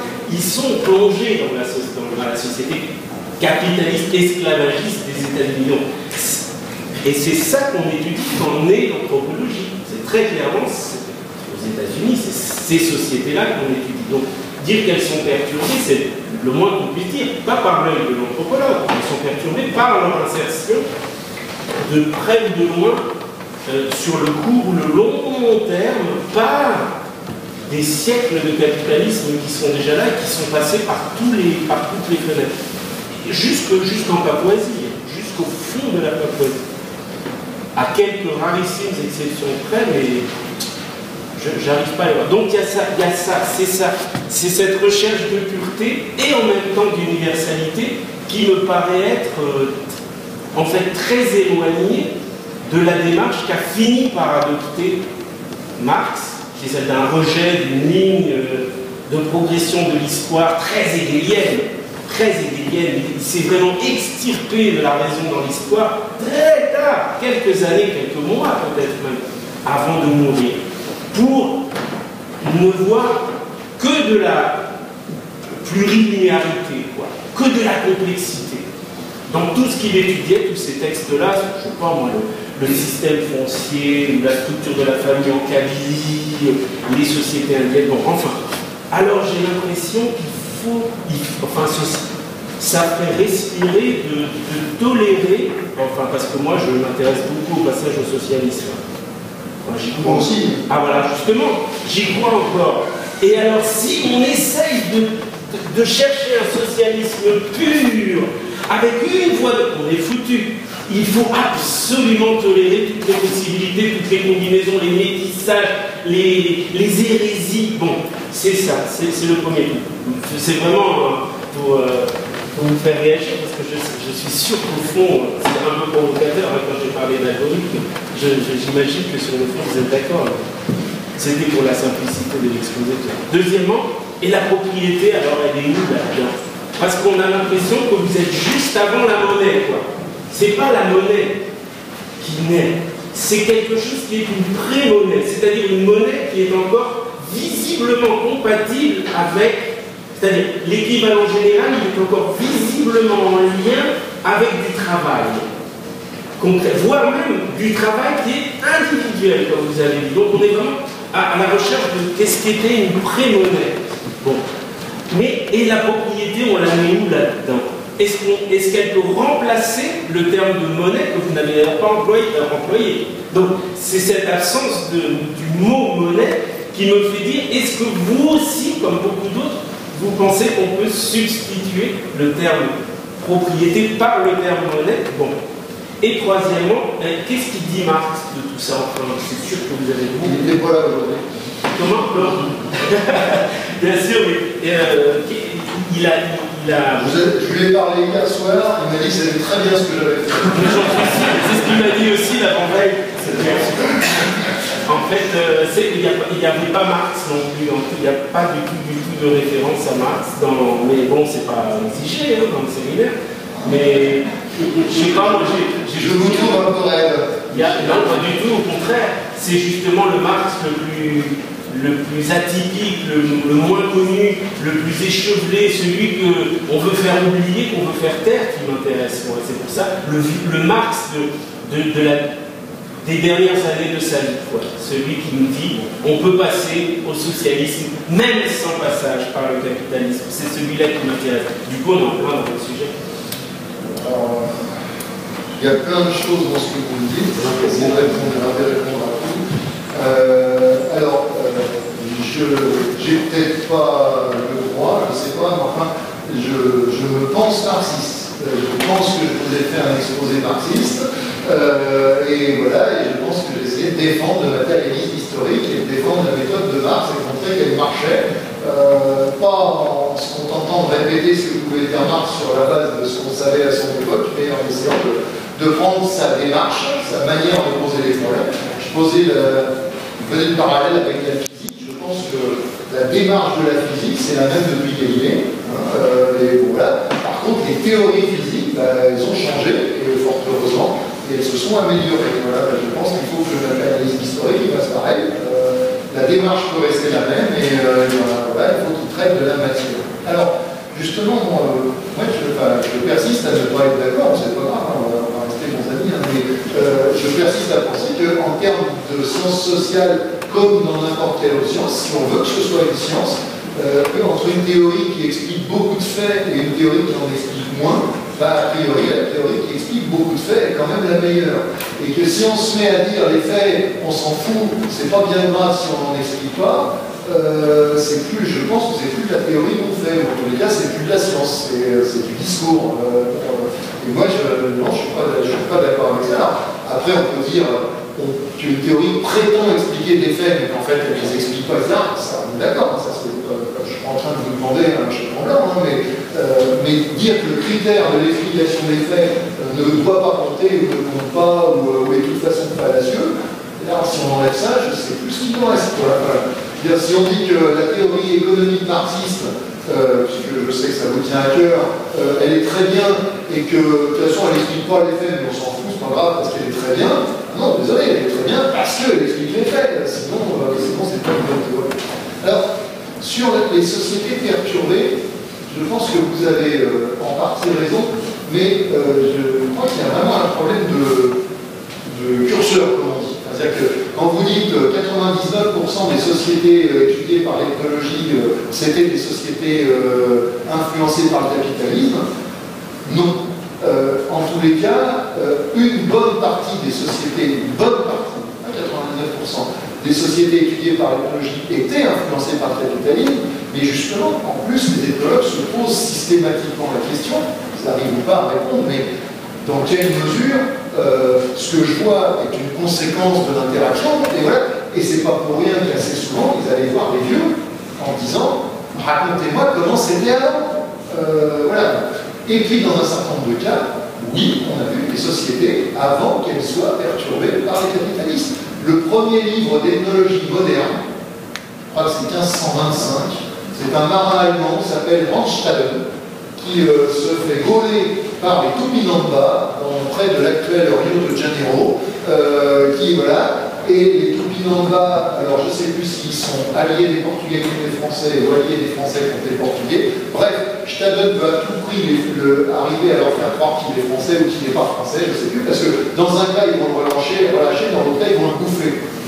Et le mec reste en 3 mois là-dedans, voilà, et finalement il arrive à se tirer. Il fait un bouquin avec ça, c'est un succès de librairie, si j'ose dire, absolument considérable. Ça a même fait des films, vous pouvez voir ça sur YouTube. Il y a un film brésilien qui a été fait, le titre est délicieux, s'appelle « Qu'il était bon mon petit français ». Parce que les Tupinamba bouffaient systématiquement leurs prisonniers d'hier. Mais Staden observe une société, comment dire, dans un état qui est une société sans contact avec l'Occident. Il y a un mousse français qui s'appelle Narcisse Pelletier qui, en 1859 ou 60, je ne sais plus, fait naufrage quelque part en face du cap York, et le grand cap au nord-est de l'Australie. Il va passer 17 ans dans une tribu australienne, à 3000 km du premier land. Et au bout de 17 ans, il est rechopé par un bateau et il écrit ses souvenirs. Bon. Et on en a quand même un sacré paquet de témoignages comme ça. Suffisamment en tous les cas pour pouvoir ensuite, quand on a des témoignages postérieurs, regrouper et se dire qu'est-ce qui est entre guillemets authentique, en tous les cas, qu'est-ce qui procède du développement interne, et puis qu'est-ce qui est. Voilà. Et c'est évidemment des questions que l'anthropologie doit se poser. On ne doit pas prendre n'importe quel phénomène en se disant c'était comme ça chez eux. Voilà. Mais je pense qu'on a de quoi raisonner sur des sociétés qui n'étaient pas perturbées. Alors,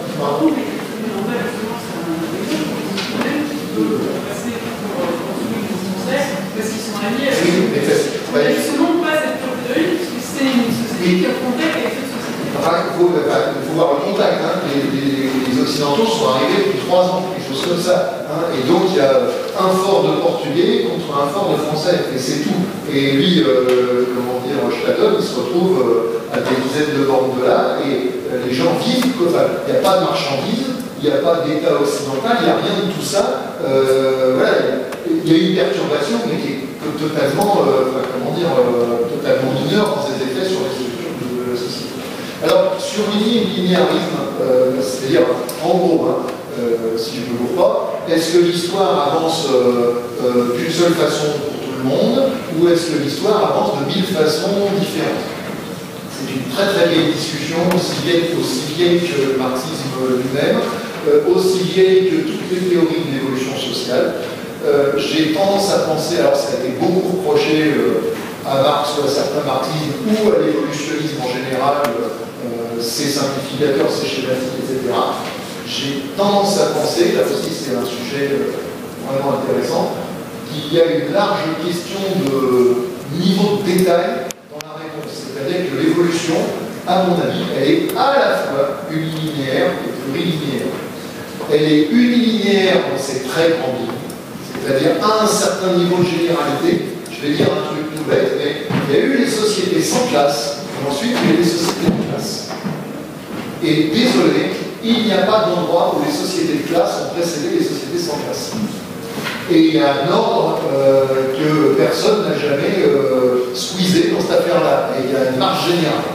Après, si on rentre un peu plus dans le détail, ah oui, il y a eu plein de voies évolutives, vieilles métaphores, tous les fleuves coulent pas de la même façon, mais tous coulent vers la mer.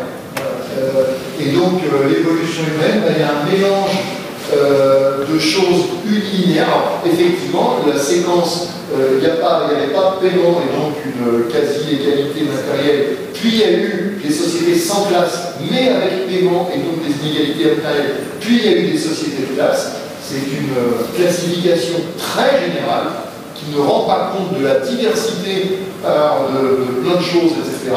Mais cette classification générale, je pense qu'il ne faut pas être schématique et dire une fois qu'on a dit ça, on a tout dit et voilà, mais il ne faut pas non plus la balancer par-dessus bord en disant ça ne nous sert à rien et finalement laisser passer tout son contraire et le contraire du contraire. Non, c'est pas vrai. Et je pense qu'il y a quand même quelques lignes générales et que même si Marx disait effectivement c'est possible dans certains cas quand on est en Russie, etc., peut-être on pourra s'appuyer sur le MIR, etc. Je ne sais pas s'il y a encore ça en 2017, hein, mais enfin, sans passer par le capitalisme, ça n'empêche que s'il n'y avait pas quelqu'un qui était passé par le capitalisme, le socialisme n'aurait pas été possible. Enfin, pas entrer dans ces détails-là.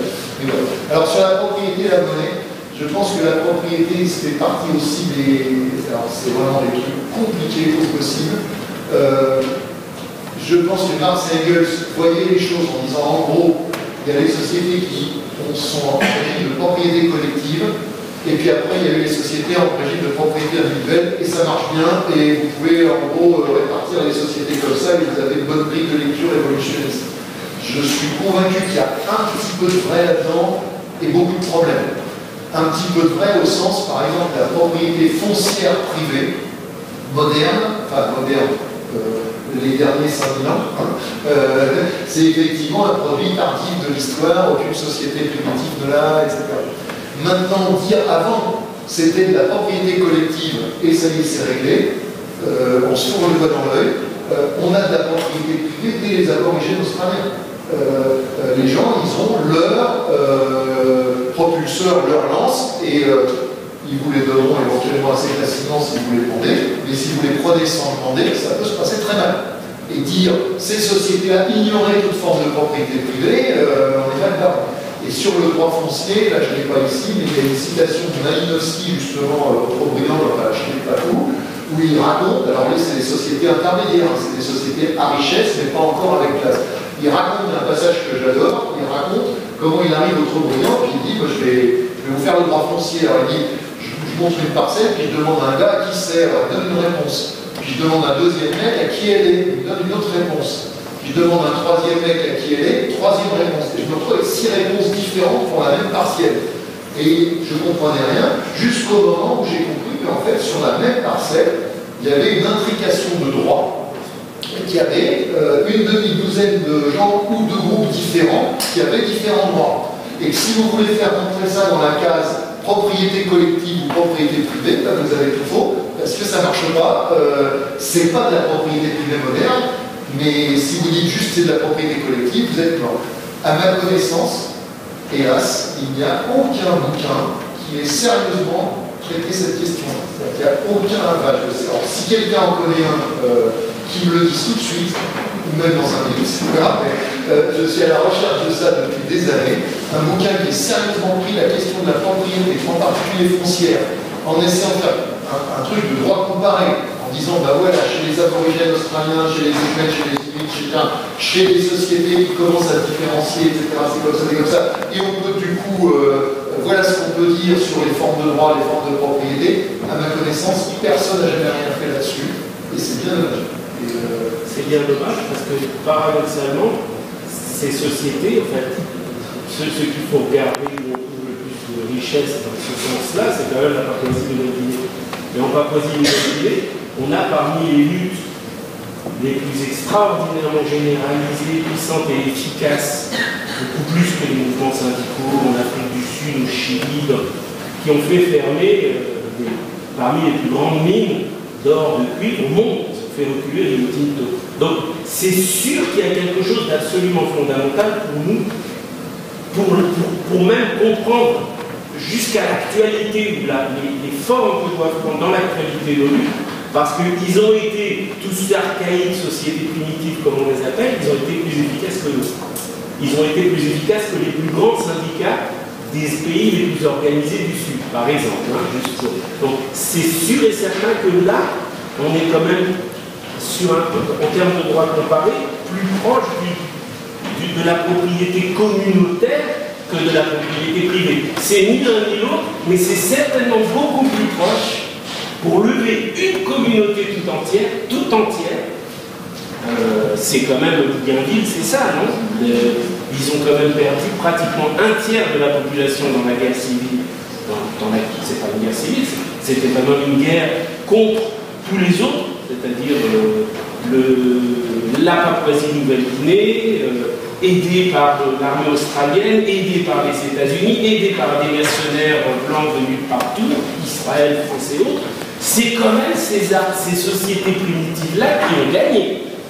Et depuis Kondouna, c'est fermé depuis 30 ans. Donc il y a un truc qui est fondamental derrière cet archaïsme-là, cette espèce d'impression d'archaïsme, il y a une modernité extraordinaire.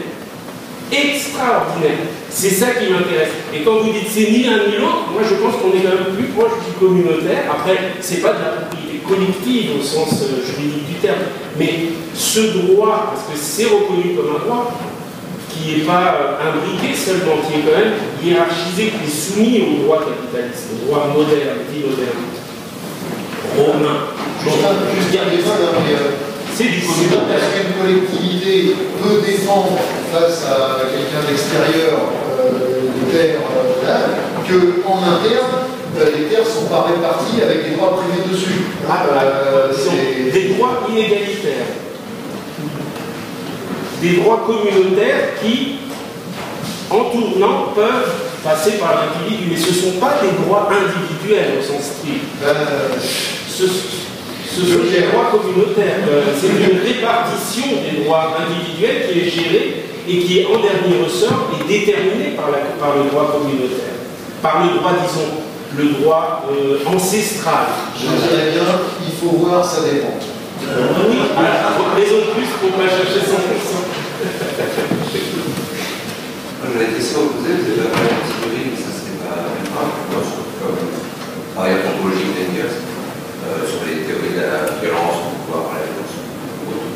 C'était plutôt sur le rapport qui a existé entre un débat entre Mandel et Polanyi sur le surplus et l'accumulation. En fait, Mandel accusait Polanyi de confondre le surplus avec l'accumulation primitive. Pourquoi une mode de redistribution du surplus au sein des primitives? Je pense que c'est pour empêcher qu'il y ait une appropriation ou Jacques Malinowski montre en fait qu'il y a une dualité de pouvoir et qu'on exclut son chasse, lui, sa propriété, puisque ça parle de sa manière. Et Polanyi, lui, il a travaillé sur les coris, etc. Il montre qu'il y a forcément un État qui doit monopoliser les coris, ça pousse n'importe où, donc il y a des silos, il faut les stocker, il faut régler aux sociétés primitives. Un peu sur le rapport entre le surplus et l'accumulation primitive, comment on peut passer l'un à l'autre, certains droits avec confondre et d'autres se opposent. Alors là, je ne cache pas, je suis un peu embêté parce que je connais ni ce que raconte Polanyi, enfin, tous les gars pas avec suffisamment de détails pour qu'on avoir ni ce que raconte Mandel. Donc, Polanyi, c'est un surplus des formes d'accumulation primitive. Tout ce que je peux vous dire, je ne sais pas si ça répondra à votre question, c'est que ces sociétés qui sont des sociétés pas de classe, mais où il y a déjà des différenciations de richesse, elles sont entre guillemets embêtantes parce que selon l'angle sous lequel on regarde, on voit des choses contradictoires. Donc en même temps, c'est des sociétés où certains possèdent plus que d'autres, mais des fois assez lentement. Enfin, je veux dire, en Nouvelle-Guinée, il y a des différenciations sociales qui sont très très loin d'être négligeables. D'ailleurs, le vocabulaire anthropologique parle pour un certain nombre de ces sociétés de big men. Il y a les gros hommes qui sont gros un peu physiquement, mais ils sont gros socialement. Voilà, ils ont de la richesse, ils ont de l'influence sur les autres. C'est eux qui font les travaux communautaires. Quand on construit une maison des hommes, c'est eux qui financent sur leur denier, etc., etc. Donc si on les regarde sous cet angle-là, c'est des sociétés déjà pas mal différenciées qui, pour la plupart d'entre elles, connaissent l'esclavage, etc. Si on les regarde sous un autre angle, c'est des sociétés où n'importe qui a un droit d'accès à la terre, vous ne pouvez pas être miséreux, vous ne pouvez pas avoir faim alors qu'il y a quelqu'un qui a mangé dans la tribu, etc. Et il y a des formes comme ça de solidarité, etc. Alors, encore une fois, c'est une question de nuance, d'angle de vue et de raisonnement dans lequel on s'inscrit. On peut dire que c'est des sociétés où la richesse a déjà créé des intérêts différents entre les gens, mais où l'absence, pour le coup, de propriété privée foncière de la terre, etc., fait que ces différences sont contenues dans un certain nombre de mécanismes qui font que le riche n'a pas la latitude de faire ce qu'il veut, qu'il aura plus tard dans les sociétés de classe. On a même des exemples dans un des bouquins précédents, je citais ça, où le riche, qui soit riche, comment dire, ça pose de problème pour personne, le riche n'utilise pas sa richesse pour faire tourner la boutique, entre guillemets, donc qui refuse de prêter pour le prix de la fiancée, qui possède chez les Inuits des canaux, mais qui ne les envoie pas à la mer pour pêcher la baleine, etc. On peut lui faire la cour, légitimement.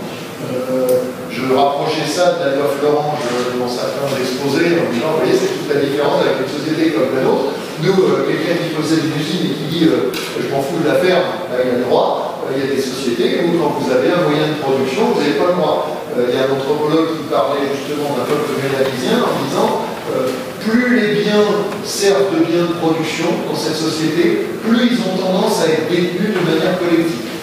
Une belle phrase. Et inversement, et donc c'est des sociétés où il y a des différences de richesse qui pèsent, mais où ces différences de richesse sont limitées. Voilà.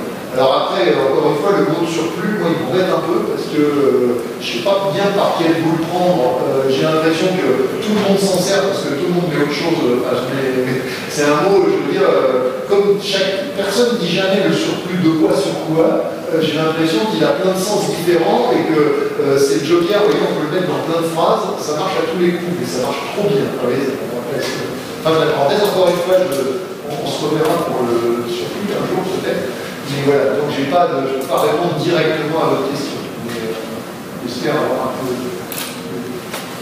J'ai une question, juste, mais vraiment, ça sort du sujet, mais vous pourrez sans doute l'aider. Pourquoi une société, une économie, comme l'économie parfois néo-guinéenne d'aujourd'hui, avec une structure de propriété foncière à 97% ni privée ni étatique, c'est-à-dire dite propriété communautaire, peut être autant pénétrée par le capital étranger, surtout australien, et pourquoi le capitalisme mondial n'a absolument pas été gêné par ce type de structure foncière, qui est le régime foncier, qui par ailleurs est tout à fait exceptionnel à quelques rares cas similaires à la Papouasie-Nouvelle-Guinée, mais dans presque toute l'Océanie, on a une structure qui est beaucoup plus de propriété de la terre, beaucoup plus équilibrée, voire même tout à fait de type capitaliste, de la propriété privée majoritaire. Ça, c'est vraiment quelque chose de curieux. Alors, bonne question. Alors, d'abord, je ne suis pas beaucoup posé. J'ai encore moins les éléments. Enfin, moi, je bouquine beaucoup sur justement les sociétés entre guillemets authentiques. Je suis très peu lu sur les interactions modernes, etc. Moi, j'ai une idée qui me vient comme ça, mais alors vraiment une hypothèse à vérifier. Voilà, c'est que justement des sociétés où il y a déjà la richesse qui s'est installée, en réalité, quand le capitalisme arrive, il a des,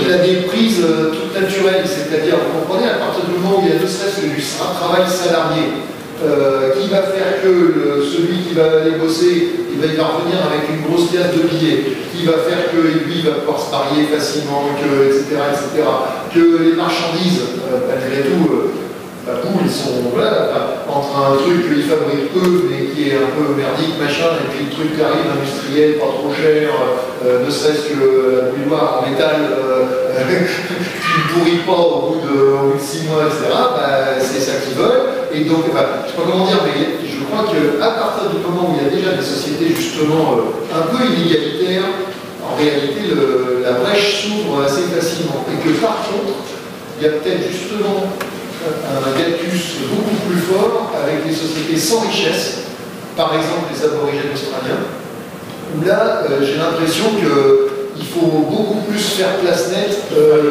si on veut que ça marche, parce que eux, les aborigènes, les liasses de billets, ils s'en foutent, parce que justement, ils sont traditionnellement dans une société où on ne paie pas. Et voilà, mais à vérifier, mais je dirais bien comme ça que c'est une hypothèse qui marche assez bien, mais encore une fois, c'est vraiment pas un sujet où je me sens. Il y a d'autres questions. Alors, il n'y a plus de questions.